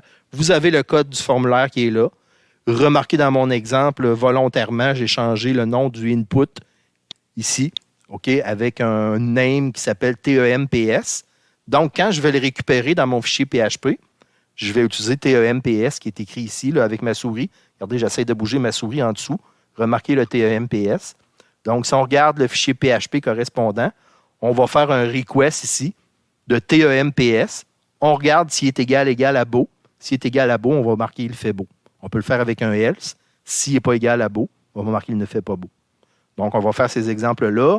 On a un exemple ici avec un if, avec un else if et avec un else. Donc, si jamais vous avez besoin de faire des exemples avec des if et des else, vous avez l'exemple ici, le fameux exemple à droite ici. Regardez si vous êtes capable de voir ma souris qui bouge ici. Le fameux exemple avec un opérateur ternaire. Donc, je vous ai dit que ça reviendrait sûrement à l'examen 1. Donc, vous avez un opérateur ternaire ici. Vous avez un exemple ici avec un switch. Dans mon exemple de switch, je vous démontre qu'on peut faire un switch case avec des nombres. Donc, si j'ai une variable qui contient 3, donc il va rentrer dans le case numéro 3, je me suis mis en commentaire en PHP. On peut tout simplement mettre // un petit commentaire sur une ligne. Dans ce cas-là, je vous mets un exemple qu'on pourrait avoir une variable, au lieu de contenir un nombre, elle pourrait contenir une chaîne de caractères. Puis on pourrait faire des switch cases, puis vérifier la chaîne de caractères si c'est égal à tel type de caractère. Donc, on peut faire un switch case comme ça avec des nombres ou avec une chaîne de caractères. Vous avez un exemple ici avec un while. N'oubliez pas que si vous utilisez un while, la condition, faire en sorte que dans la boucle, à un moment donné, la condition ne sera plus respectée parce que si vous oubliez de changer le contenu de la condition, puis elle n'est pas respectée, qu'est-ce qui va se passer quand dans un while, vous avez une condition, puis la condition n'est jamais, est toujours bonne? Ça fait en sorte que ça va faire une boucle sans fin. Donc, je vais vous montrer un exemple là-dessus. Essayez d'imaginer qu'est-ce que ça fait dans une page web, une boucle sans fin. Donc, j'en parle pas. On va faire un exemple tantôt, puis on va voir ce que ça donne, une boucle sans fin, quand on envoie une page web à un client. Vous avez un exemple ici avec un formulaire, un plus gros formulaire. On récupère le contenu du formulaire, puis on affiche après ça ce que la personne a rentré dans le formulaire. Donc, ça, c'est un exemple facile. Donc, on va passer à la troisième partie du cours, qui va être de faire des exemples concrets sur notre serveur web. Donc, pour commencer, je vais ouvrir un terminal. Je vais me connecter au gestionnaire de fichiers d'Ubuntu qui s'appelle Nautilus en faisant tout simplement un sudo pour être en administrateur sur mon gestionnaire de fichiers, donc qui est Nautilus. J'entre mon mot de passe et il devrait m'ouvrir le petit logiciel qui permet de naviguer sur mon ordinateur. Ensuite de ça, je vais m'ouvrir un éditeur de texte avec un autre terminal, sudo. Dans mon cas, je vais utiliser Gedit. Dans le cadre du cours, vous pouvez utiliser le gestionnaire de fichiers, l'éditeur de texte que vous avez besoin. Vous pouvez utiliser Visual Studio Code ou un autre. Pour les petits exemples que je vais faire avec vous autres, je vais y aller avec un éditeur de texte de base qui est disponible dans la version de Linux que j'ai. Ensuite de ça, on va ouvrir le navigateur qui est Firefox dans ce cas-là. Moi, je vais vous corriger avec le navigateur Firefox. Des fois, il y a des petites modifications, des petits changements selon le navigateur que vous allez utiliser. Pour les exemples de base, ça ne fera pas une grosse différence. Donc, j'ouvre mon navigateur. Pour commencer, on va s'assurer que les messages d'erreur vont apparaître si jamais il y a des erreurs dans notre code. Donc, comment on fait ça? On va aller tout simplement dans le fichier de configuration de PHP pour s'assurer que la ligne de commande display erreur est égale à on. Parce que si c'est égal à off, on ne verra pas les messages d'erreur.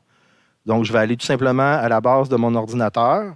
Je vais aller dans le dossier ETC.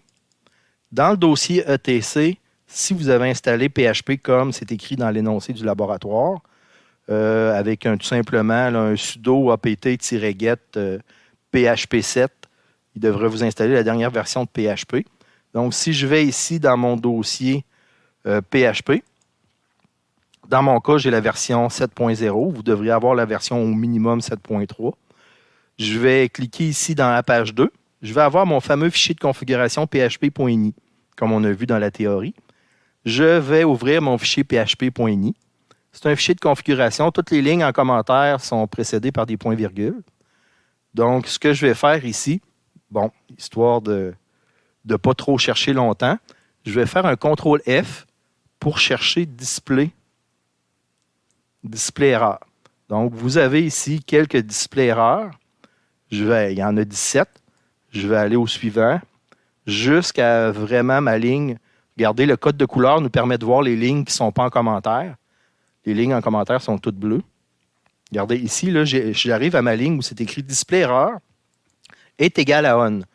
Donc, si à la base, vous avez installé Apache, vous avez installé PHP, par défaut, ici, ça devrait être égal à off. Donc, si display erreur est à off, vous ne verrez pas les erreurs que vous faites dans votre ligne de code. Vous allez voir le résultat qui ne sera pas ce que vous voulez. Donc, je vous suggère fortement de venir mettre display erreur à on, d'enregistrer votre fichier. Ensuite de ça, à l'aide d'un terminal, de redémarrer Apache 2. Donc, tout simplement avec un Apache 2 CTL-K restart, vous allez pouvoir redémarrer votre Apache. Puis comme ça, il va prendre en considération qu'il va afficher les messages d'erreur. Fait qu'on va voir de temps en temps des petits warnings ou des petites erreurs apparaître. Souvent, on va nous indiquer la ligne qui est en erreur. Donc, on commence les exercices. J'en ai plusieurs à faire avec vous autres aujourd'hui. Dans le prochain cours, on va terminer les exercices un peu plus complexes. Donc, on va commencer avec des exercices simples pour voir si notre PHP fonctionne sur notre serveur Apache. Donc, première des choses, je vais vous montrer le premier exercice que je veux faire. Donc, je vais revenir ici. Oups. Okay, je vais fermer ce dossier personnel-là. Je vais revenir ici à la base de mon disque dur. Toutes mes pages web, je les ai mis dans var, dans un dossier qui s'appelle MERS. Donc, je les ai changés de place. Par défaut, ils vont être dans un dossier qui s'appelle www. Moi, je les ai placés dans un dossier MERS. Donc, tous mes tests, mes essais, mes exercices que je vais faire avec vous autres sont dans un dossier qui s'appelle MERS. À la racine de MERS, donc j'ai configuré Apache aux 3 endroits que je vous ai indiqués dans le cours pour que par défaut, il ouvre les pages dans mon dossier MERS. J'ai mis tous mes exercices dans un autre dossier qui s'appelle PHP. Remarquez par défaut aussi, il y a un toto.html puis un toto.mers. Comme je vous avais montré, je vais vous montrer le résultat de ces deux fichiers-là. Mais tous mes exercices sont dans le PHP ici. Donc, tous mes exercices sont ici. Donc, j'ai 20 exercices qui sont disponibles. Si je sors de ma machine virtuelle pour vous montrer dans mes notes de cours, dans mes notes de cours, je vous ai fourni un fichier texte qui est exercice PHP1 à 20.txt. Si vous l'ouvrez avec un éditeur de texte qui a de l'allure, vous allez voir que dans un fichier texte, je vous ai copié, dans le fond, tous mes 20 premiers exercices, tous les fichiers PHP, les fichiers HTML que je vais utiliser, sont là-dedans. Donc, si jamais vous avez le goût de faire un peu de copier-coller pour tester le code, regardez dans ce fichier-là, vous allez avoir une copie de tous les exercices que je vais faire avec vous autres. Je retourne à ma machine virtuelle. Donc, dans ma machine virtuelle, on va commencer par faire les premiers exercices. Si on va dans le dossier MERS de base, vous allez avoir un fichier toto.html. Regardez, je vais ouvrir toto.html ici. Le fichier toto.html contient le HTML standard de base, comme je vous dis depuis le début du cours. Dans mon body ici, j'ai tout simplement pas de PHP, je fais tout simplement afficher du texte. Donc, on va voir si mon serveur fonctionne si je vais chercher toto.html. Donc, ici en local, je m'assure d'être en localhost. Je vais aller chercher ici par défaut. Ça, c'est ma première page, c'est pas la bonne. Si je descends ici, OK, je devrais ici avoir ma première page qui est, excusez un petit peu, qui est toto.html. Là, je n'ai même pas mon toto.html. Là, je vais vous montrer mon toto.mers qui est là. Mais si je vais chercher mon toto.html, regardez, j'ai ma page toto.html qui affiche ici. Mais il n'y a pas de PHP là-dedans. Donc, ce n'est pas un bon exemple. On va aller voir, je vais vous montrer ma page toto.mers. Ma page toto.mers, si je l'ouvre ici, il n'y a toujours pas de PHP. Mais je voulais juste vous montrer quand on a fait le cours sur la configuration d'Apache, qu'on pouvait ajouter des extensions. Donc, si je vais chercher ma page toto.mers, ici, tout simplement, Oh, ça, c'est ma page toto.mers. Vous regardez dans la barre d'adresse, vous allez voir le toto.mers qui va fonctionner. On va commencer avec le premier exercice. Okay, c'est le toto.mers, c'est la même chose. Le premier exercice, on va afficher la date. Donc, si je vais voir dans mes exercices ici de PHP, mon premier exercice, on regarde le code. On va toujours commencer par regarder le code en essayant de deviner qu'est-ce que ça devrait faire. Donc, selon le code de couleur, vous allez voir ici que j'ai mon code HTML. Je vous rappelle que ce code-là, je vous l'ai fourni dans le fichier. Donc, si vous voulez aller chercher le code, je vous le donne gratuitement là, dans mon fichier. Vous pouvez tout simplement ici voir que j'ai mis un petit commentaire, différentes façons d'afficher la date. Donc, je me crée une variable date, signe de $ date. Je vous répète qu'en PHP, à chaque fois qu'on met un signe de $, c'est un symbole réservé qui veut dire que ce qui va venir par la suite, c'est une variable. Je répète encore une fois que vous n'êtes pas obligé d'initialiser les variables. Il va prendre le format de ce que vous allez envoyer dedans.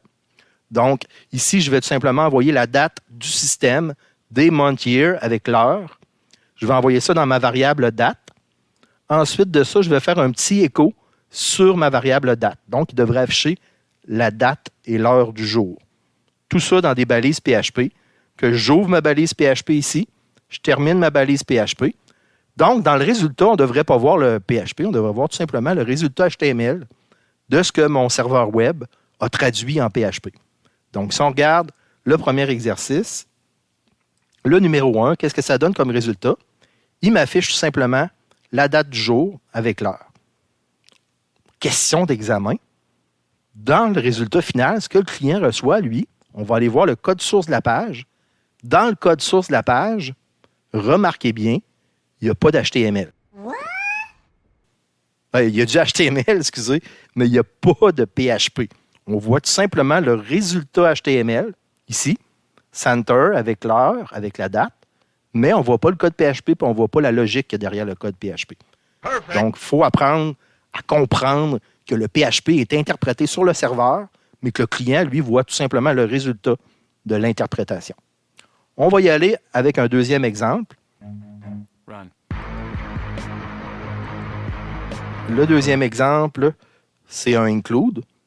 Donc, si vous regardez le code qui est là, tout simplement ici, on voit l'ouverture de la balise PHP. On voit ici la fermeture de la balise PHP, mais le code de couleur n'est pas là. Donc, si on regarde, il y a une erreur dans mon fichier include, c'est que c'est include.html. Donc, qu'est-ce que ça va donner si j'exécute mon fichier numéro 2 ici, include.html, qui contient du PHP? Oh, question d'examen, ça aussi. Si j'ai du code PHP dans un fichier HTML qui porte l'extension .html, qu'est-ce que ça va donner comme résultat? On va l'essayer. Ici, avec le 2, on va changer le PHP pour le HTML. On va voir ce que ça va donner comme résultat. Il n'affiche rien. Donc, si on va voir dans mon code source, on voit ici en rouge apparaître le code HTML. Ce n'est pas normal parce qu'il n'a pas été interprété par mon serveur web. Donc, il faut absolument que je mette l'extension .html, .php, je dis le contraire de ce que je pense. Donc, je dois mettre l'extension .php pour que ce soit interprété par le serveur web. Sinon, on le voit apparaître en clair ici, dans le code. Donc, ce que je vais faire, vous l'avez vu si vous avez regardé rapidement, là. Ce que j'ai fait, c'est que j'ai déjà un 2 include.php. Regardez bien le code de couleur qui va changer. C'est un fichier PHP. Je me suis mis ici un include copyright.txt. Puis je me suis mis quelques commentaires pour afficher le code PHP ou utiliser le alt à la place du crochet, etc. Donc, j'ai mis des petits commentaires ici pour voir comment afficher. Si on regarde le fichier copyright.txt, on va aller le chercher. Normalement, ils sont par ordre alphabétique. Mon copyright.txt, il est ici. Si on regarde ce qu'il y a dans le copyright.txt, c'est pas un .php, c'est un .txt. Puis c'est écrit tout simplement ici du texte. Copyright 2020 PHP-MERS, tout droit réservé. Donc, il va faire un include, il va aller chercher le contenu de ce fichier-là. Il va venir l'insérer à l'endroit où j'ai fait un include. Puis là, on va voir s'il va interpréter le PHP qui est là. Interprétation du PHP. Donc, si je vais ici dans mon include, il va aller chercher le contenu de copyright.txt, puis il va venir l'insérer à cet endroit-là. Puis là, on va voir s'il va interpréter le PHP. Donc, si on regarde ici, on revient sur mon fichier include. Regardez le résultat. Il donne copyright 2020 PHP MERS, tout droit réservé, il fait beau, il fait pas beau. Salut, chose, Toto. Interprétation du PHP. Est-ce qu'il a fonctionné? Est-ce qu'on voit le PHP apparaître? Non. Donc, il a interprété le PHP. Donc, en faisant le echo, il a été chercher les balises PHP, puis il les a quand même interprétées parce que je suis déjà dans un fichier PHP. Donc, le PHP a fonctionné à ce moment-là. Donc, puis j'ai fait un petit test aussi avec les accents aigus, accents graves, etc., qui peuvent causer un problème des fois qu'on affiche des pages. Donc, je n'insiste pas plus qu'il faut là-dessus. Si vous avez des questions, n'hésitez pas à les poser. Mais là, vous avez vu qu'il a été chercher vraiment le contenu. Si on regarde le code source de la page, vous allez voir qu'il n'y a pas de PHP. Le PHP est interprété. Donc, il n'y a pas de balise PHP. On ne voit pas le PHP. Il est interprété par le serveur web. Ça va pour l'exemple du include. Il faut bien comprendre qu'il va chercher le contenu du fichier. Il l'insère à cet endroit-là dans mon code. Donc, je vais fermer ces fichiers-là. Ensuite de ça, on va aller directement au troisième exemple. Le désavantage, c'est que je n'entends pas vos questions. Le troisième exemple, ici. Le troisième exemple, on va aller chercher la date du jour. OK? Puis on va aller chercher la date d'un fichier. Donc, on a plein d'exemples dans ce fichier-là qui permet un écho dernière modification. On va aller chercher la date du fichier avec un file mtime. File mtime, on va aller chercher la date de la dernière modification du fichier 3modi.php. Le fichier 3modi.php, c'est le fichier dans lequel je suis en train de travailler présentement. Donc, si je ne l'enregistre pas, il va aller chercher la vieille date du dernier enregistrement que j'ai fait de ce fichier-là. Après ça, on le fait tout simplement afficher, la date. Après ça, avec un écho, on fait tout simplement faire une autre méthode. Ensuite de ça, on va aller chercher juste le jour avec un file mtime. On va aller chercher juste le mois. On va aller chercher juste l'année qu'on met dans des variables locales. Ensuite de ça, on va aller chercher l'heure. Puis un petit barbe-à-truc pour être capable de l'afficher en français, c'est que je me suis créé un tableau, mois français. Au lieu de commencer à l'indice 0, regardez mon tableau, je le commence à l'indice 1 et je mets à l'intérieur de mon indice 1, janvier. Dans mon indice 2, il va y avoir février, mars, avril, mai, juin, etc. jusqu'à la fin. Donc, dans mon indice 12, il va y avoir décembre. Donc, après ça, grâce à ce petit tableau-là que je viens de me créer avec Array, je vais aller chercher le mois en français selon l'indice de ce qui a été sorti. Puis, je vais être capable d'aller chercher le mois français puis le faire afficher. Donc, on va tester ça ici. Je ne ferai pas enregistrer. On va tout simplement aller chercher la vieille date de ce fichier-là. Donc, si je le fais afficher, 3, dernière modification, le 27 janvier 2020 à 12h37. Autre méthode, je le fais afficher en français, 27 janvier 2020 à 12h37. Pour vous montrer que ça fonctionne, je vais faire un test en direct comme ça, live, en direct. Je vais cliquer sur « Enregistrer ». Donc là, il va prendre ma date d'aujourd'hui. Il va écraser l'ancienne date. Donc, ça devrait modifier ma date. Donc, je fais juste cliquer sur « Enregistrer » et je reviens sur ma page web. Ici, je vais faire un petit rafraîchissement, un refresh. Regardez, la date a changé pour ma date d'aujourd'hui. Au moment où je fais l'enregistrement, on est le 5 septembre 2020 à 15h30. Donc, vous voyez, je n'ai même pas changé le contenu de ma page. Il a vraiment été chercher la dernière date de la configuration quand le fichier a été enregistré. Donc, vous avez vu qu'en cliquant sur « Enregistrer », regardez, là, c'est 15h30. Juste pour faire un exemple rapide, je reviens ici. Maintenant, il est rendu 15h31. Je fais « Enregistrer ». Ici, je fais un petit rafraîchissement. Regardez bien l'heure qui va changer. 15h31. Donc, il a vraiment été chercher la date du dernier enregistrement du fichier. Donc, ça va pour cet exemple-là. On va aller à l'exemple numéro 4. Perfect.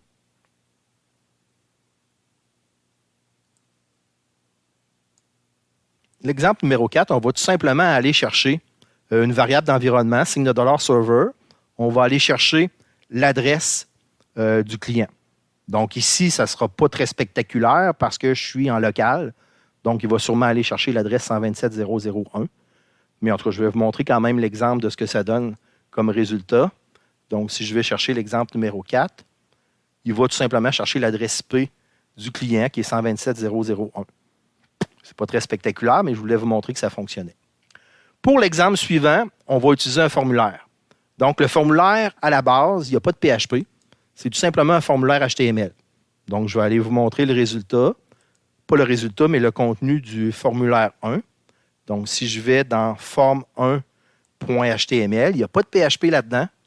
C'est tout simplement, si vous regardez un formulaire HTML qui contient le form/form. Là, je fais appel à votre mémoire, comment on fait un formulaire HTML. On commence par un form, on termine par un /form. La méthode, c'est post. Quand je vais cliquer sur mon bouton envoyer, il va appeler ma page 5if.php. Vous vous doutez que dans ma page 5if, il va y avoir un if. Je fais tout simplement afficher le nom de la personne. Je demande le nom de la personne. Je ne le fais pas afficher, mais je le demande. Puis, je demande un commentaire. Remarquez, question d'examen. Dans mon formulaire, volontairement, j'ai mis un nom bizarre pour le input du nom de la personne.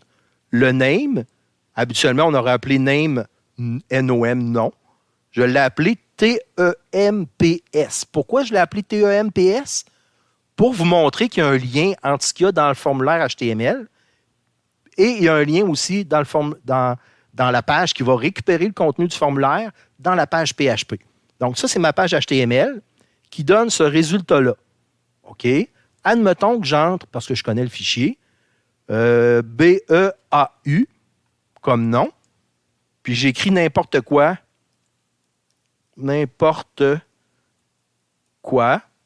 comme commentaire.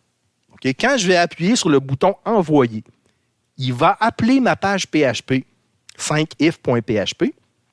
Ma page 5if.php devrait récupérer le contenu du formulaire. On va aller voir ce que ça devrait donner avant de cliquer sur le bouton. Donc, ma page 5if.php, qui est ici, si on regarde cette page-là, tout ce qu'a fait cette page-là, du HTML, PHP qui rouvre, PHP qui ferme. Puis dans ma page, tout ce que je fais ici, c'est if, signe de dollar, request. Oh, regardez, TEMPS. J'utilise le même nom que j'ai donné dans mon formulaire HTML. J'utilise TEMPS. C'est pour ça que j'ai changé le nom, pour vous montrer la différence. Donc là, c'est important. Ce que je vois apparaître à côté de mon request, entre crochets, c'est exactement le même nom que j'ai donné à mon input dans ma page HTML. Ensuite de ça, je regarde si c'est égal à beau. Si j'ai écrit BEAU, il va rentrer dans le if, puis il va afficher avec un écho, il fait beau. Sinon, il ne va rien faire. Donc, on va voir si ça va marcher, s'il va rentrer dans mon if. Donc, si je clique sur envoyer, il est rentré dans mon if, puis il m'affiche tout simplement « Il fait beau ». Donc, ça a marché. Il est rentré dans mon if. Si je reviens en arrière, je rafraîchis mon code. OK? Puis au lieu de marquer « beau », je marque « pluie ». Donc, ça ne devrait pas être égal à « beau ». Il ne devrait pas rentrer dans mon if. Si on essaie de prévoir ce qui va se passer, il n'y a pas de « else », donc il devrait ne rien afficher. J'appuie sur « Envoyer ». Je croise les doigts. Effectivement, il n'y a rien affiché. Si on va voir le code source de la page, on a le HTML, mais à l'intérieur du body /body center/center, il n'a pas rentré dans mon if, donc il n'a pas fait de écho, il n'y a rien affiché. Donc, ça fonctionne. Ça a bien fonctionné. L'exemple suivant, c'est un formulaire avec un else. Donc, on va aller voir le formulaire 2. C'est exactement un copier-coller de l'autre formulaire d'avant. Donc, si on va voir dans mon code, à l'exemple numéro 6, le formulaire 2, qui est ici. Dans mon formulaire 2, si vous regardez le form/form, il va appeler ma page 6 if else quand je vais peser sur le bouton envoyer. Si on regarde le input, il s'appelle encore TEMPS. Puis, il y a un text area qui s'appelle TEXT. Donc, il va appeler ma page 6 if-else.php. Si on va chercher ma page 6 if-else.php, on va essayer de deviner ce qui va se passer. C'est tout simplement un petit if, comme tantôt. Il regarde si c'est écrit beau. Il marque qu'il fait beau. Mais par contre, j'ai rajouté un else. Si jamais c'est pas écrit B-E-A-U, il va écrire il ne fait pas beau. C'est juste la petite différence, c'est que j'ai rajouté un else. Donc, si on regarde le résultat, si j'écris B-E-A-U, c'est-à-dire beau, je clique sur envoyer. Là, je ne remplis pas le commentaire parce que je ne l'utilise même pas. Il m'écrit tout simplement il fait beau. Perfect. Par contre, si je rafraîchis ma page, si j'écris, mettons, salut, donc il ne devrait pas rentrer dans le if, il devrait tout simplement aller faire le else. Si je clique sur le bouton envoyer, il est rentré dans le else et il écrit tout simplement il ne fait pas beau. Donc, il est tout simplement aller faire mon else. Ça fonctionne. Donc, on voit que la logique peut être respectée. Je sais que je suis un petit peu tannant avec ça, mais si on va voir le code source de la page, encore une fois, j'insiste, il n'y a pas de code PHP. C'est tout simplement le résultat du code PHP qui apparaît. Perfect. Donc, je le ferme. Je reviens ici. Mon exemple numéro 7, on va aller voir l'exercice numéro 7. Il nous en reste seulement quelques-uns à faire ensemble. L'exercice numéro 7, c'est l'opérateur ternaire. Je vous ai dit qu'il serait sûrement à l'examen, l'opérateur ternaire. Dans mon code PHP, je me définis une variable qui s'appelle signe de dollar nombre qui est égal à 5. Mon opérateur ternaire, sur une ligne, je vérifie si nombre est égal à 1. S'il est égal à 1, point d'interrogation, je vais afficher, c'est un écho, nombre est égal à 1. S'il n'est pas égal à 1, c'est le cas présentement parce qu'il est égal à 5, il va m'afficher nombre n'est pas égal à 1. Remarquez la différence. Mon if, si c'est vrai, je l'ai mis entre apostrophes. Mon else, en même temps, j'en profite pour vous passer un petit bout de matière, était entre guillemets. On va voir c'est quoi la différence. Regardez le code de couleur, mon signe de dollar nombre est en vert. Donc, on peut se douter que signe de dollar nombre, il va être reconnu comme une variable. Donc, il va peut-être afficher le vrai chiffre qui est dans nombre, c'est-à-dire 5. On va aller voir le résultat. Si je clique sur 7, il marque 5 n'est pas égal à 1. Perfect. Au lieu d'écrire signe de dollar nombre, il a écrit le chiffre du contenu de la variable, c'est-à-dire 5. On va faire un petit test. On va aller enlever les guillemets qui sont là. On va les remplacer par des apostrophes pour voir qu'est-ce que ça fait comme différence. Si je remplace mes guillemets par des apostrophes, regardez, signe de dollar nombre, oh, il rencontre déjà un apostrophe ici. Donc, ça devrait générer un problème. Donc, on va aller voir le résultat du problème. Si je viens ici, je fais un petit... Oh, il faut que j'enregistre, évidemment. N'oubliez pas d'enregistrer. J'enregistre. Je fais un petit rafraîchissement de ma page. Parse error, syntaxe error, unexpected, apostrophe qui apparaît. Donc, il dit que ça ne se termine pas comme il faut à la ligne numéro 10. Donc, si je vais voir, ma ligne numéro 10, c'est ici. Donc, il y a un problème ici avec l'apostrophe. Donc, je pourrais rajouter ici un backslash pour contrer l'effet de l'apostrophe. Un apostrophe dans des apostrophes, ça cause un problème. Si je clique sur enregistrer, je devrais voir ici, au lieu d'avoir apparaître 5, étant donné que je suis entre apostrophes, je devrais voir apparaître le nombre signe de dollar nombre. Au lieu du contenu, je devrais voir le nom de la variable apparaître. Donc, je me croise les doigts, je fais mon test comme ça directement. On fait un rafraîchissement de la page. Et voici, signe de dollar nombre apparaît au lieu du contenu de la variable, j'ai le nom de la variable qui apparaît. On a vu que le code de couleur qui ne reconnaissait pas la variable parce qu'il était entre guillemets, entre apostrophes, je veux dire. Par contre, si on le met entre guillemets, comme c'était au départ, je remplace mes apostrophes par des guillemets ici. Comme ça. Je peux enlever mon backslash parce que maintenant il est inutile. Le code de couleur change. Je clique sur enregistrer. Donc maintenant, au lieu de faire apparaître signe de dollar nombre, il devrait apparaître le contenu de la variable. Magie, on voit le 5 apparaître. Donc ça a fonctionné. Puis on voit ici que l'opérateur ternaire fonctionne bien parce qu'il rentre dans le else. Admettons qu'on change le 5 pour un 1 ici. On clique sur enregistrer. Là, il devrait faire la condition que c'est vrai. Donc, la valeur, si c'est vrai, signe de leur nombre est égal à 1. Donc, il n'a pas fait le else, il a fait le if. Donc, ça a fonctionné pour l'opérateur ternaire. N'oubliez pas, si vous avez des questions sur l'opérateur ternaire, n'hésitez pas à me poser des questions sur l'opérateur ternaire. Je vous le dis, c'est pas mal sûr qu'il va revenir à l'examen. On s'en va ici, je vais revenir dans mon code, je vais le rechanger pour mes prochains exemples. On va aller faire l'exercice numéro 8.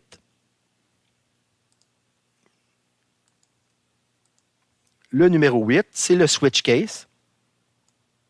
Le switch case qui est ici, vous avez tout simplement un exemple avec un switch case. On va vérifier si signe de dollar nombre est égal à 2. On va vérifier s'il va rentrer dans le switch case 2, puis écrire nombre est égal à 2. Vous avez 1, 2, 3, puis vous avez une valeur par défaut, le default, qui écrit tout simplement un nombre est inférieur à 1 ou supérieur à 3. C'est une logique mathématique tout simplement, là. Donc, on va vérifier. Là, il devrait rentrer dans le switch case numéro 2. Je passe rapidement sur cet exemple-là parce qu'il n'est pas super spectaculaire. Il m'écrit tout simplement que nombre est égal à 2. Juste pour vous montrer que ce n'est pas vraiment truqué.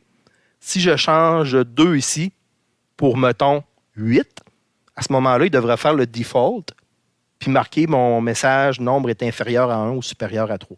Je clique sur enregistrer. Je viens faire un petit refresh ici. Rafraîchissement de la page. Nombre est inférieur à 1 ou supérieur à 3. Donc, on voit que ça a fonctionné. Le switch case a fonctionné. Exemple suivant, c'est avec un for. Donc, ici, tout simplement, on a un for. For i est égal à 1 jusqu'à i plus petit ou égal à 10. I plus plus. Donc, ce que je vais faire ici, c'est que en partant, je me déclare une variable. Regardez, je n'ai pas besoin d'avoir déclaré dans le haut de mon code la variable au préalable. Je m'invente une variable i qui est égale à 1.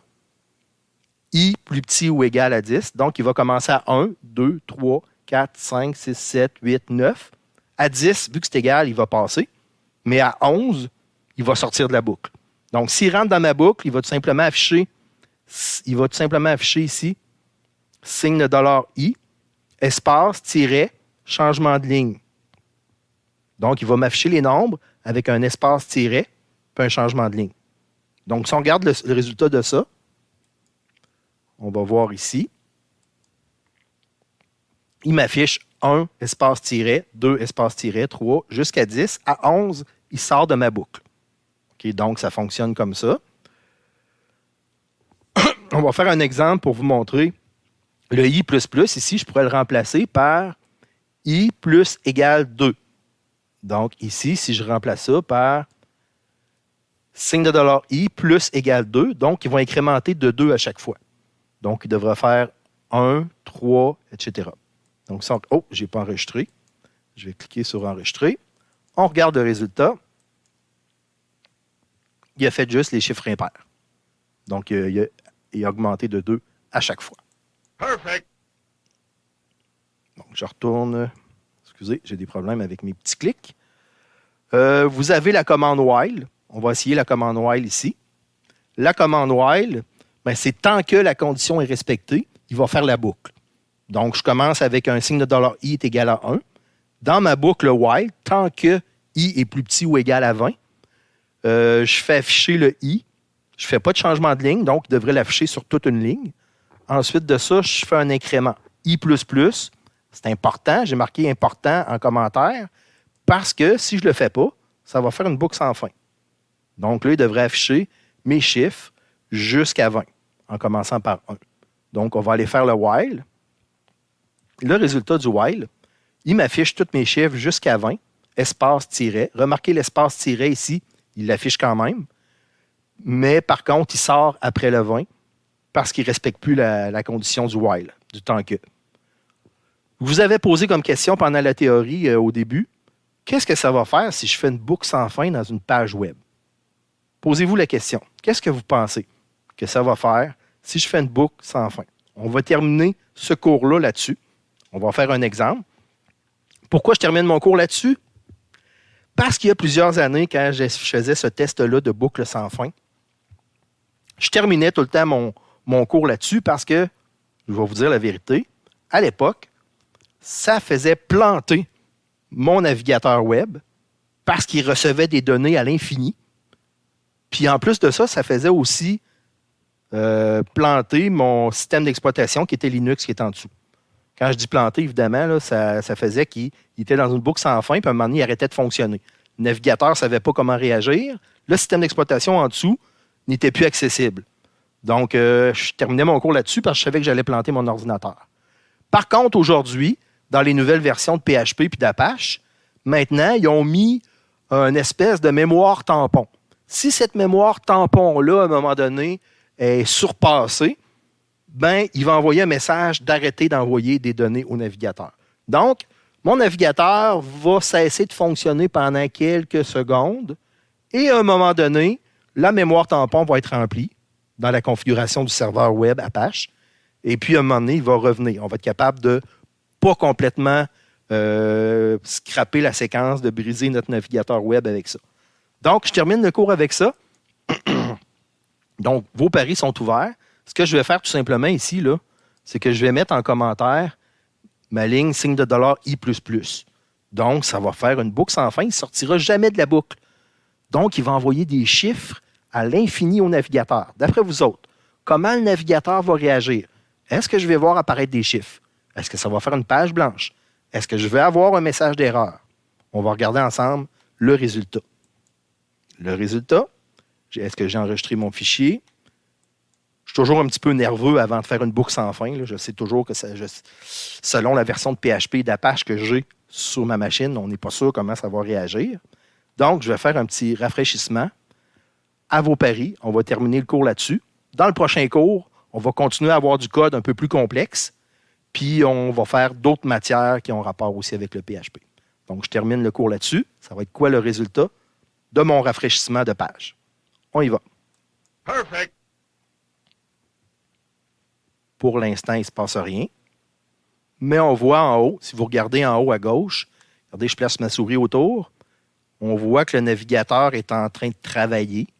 Il travaille toujours. Je place mon curseur dans la page. Pour l'instant, le navigateur travaille toujours. On vous rappelle que j'ai envoyé une boucle sans fin. Donc, mon serveur web, présentement, envoie des données au navigateur, mais il en envoie toujours, il n'y a pas de fin. Le fichier se remplit, dans le fond, tout le temps. Je ne sais pas si vous aviez prévu ce qui allait se passer.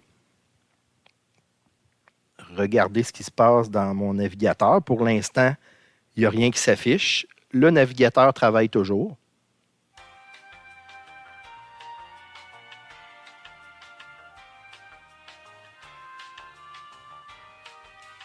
C'est long. Vous comprenez pourquoi je faisais ça en fin de cours?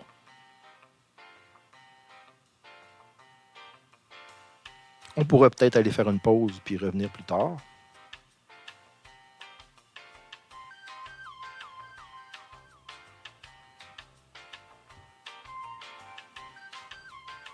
Moment de silence.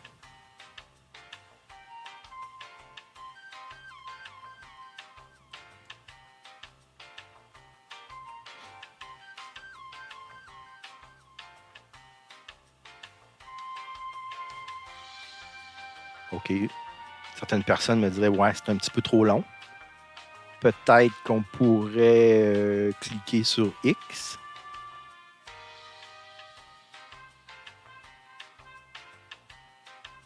On va quand même attendre un petit peu. C'est écrit en bas ici. Transfert de données depuis 127.0.0.1. Donc, il est toujours en train de recevoir des données du serveur. La mémoire tampon, semble-t-il, n'est pas encore remplie. Ça dépend de la mémoire que vous avez peut-être, que si vous l'avez... Oh, il se passe quelque chose. Ça s'est terminé. Il n'y a rien qui est affiché. Si je vais voir le code source de la page, oh, il se remet à travailler encore en allant voir le code source de la page. Donc, le code source de la page, je ne sais pas ce qui s'est passé. Donc, vous voyez que ça fait vraiment des dégâts. Oh, regardez, le code source de la page, on voit le chiffre 1 apparaître. Mais la page est toujours en train de travailler. Donc, la page est encore en train de se remplir de 1. Et étant donné que c'est une boucle sans fin, ça devrait se remplir jusqu'à temps que la mémoire tampon soit pleine. Le résultat final, c'est que ce n'est pas une bonne idée de faire une boucle sans fin dans une page web parce que ça peut causer des problèmes au client qui va recevoir votre boucle sans fin. Donc, à moins que vous n'aimiez pas votre client, n'envoyez pas de boucle sans fin à votre client parce que ce n'est pas une bonne idée. Regardez, je ferme l'onglet. Regardez, la page est toujours en train de travailler ici.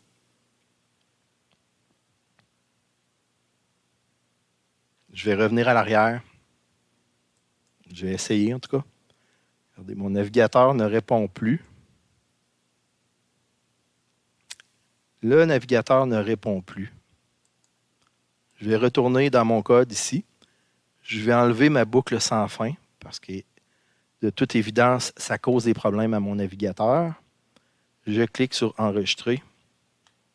Je vais rafraîchir ma page en espérant que ça va fonctionner. D'ici mon prochain cours, je vais essayer de refaire fonctionner mon navigateur. Oh, regardez, juste avant de terminer le cours, j'ai réussi à rafraîchir ma page et maintenant, je ne suis plus dans une boucle sans fin.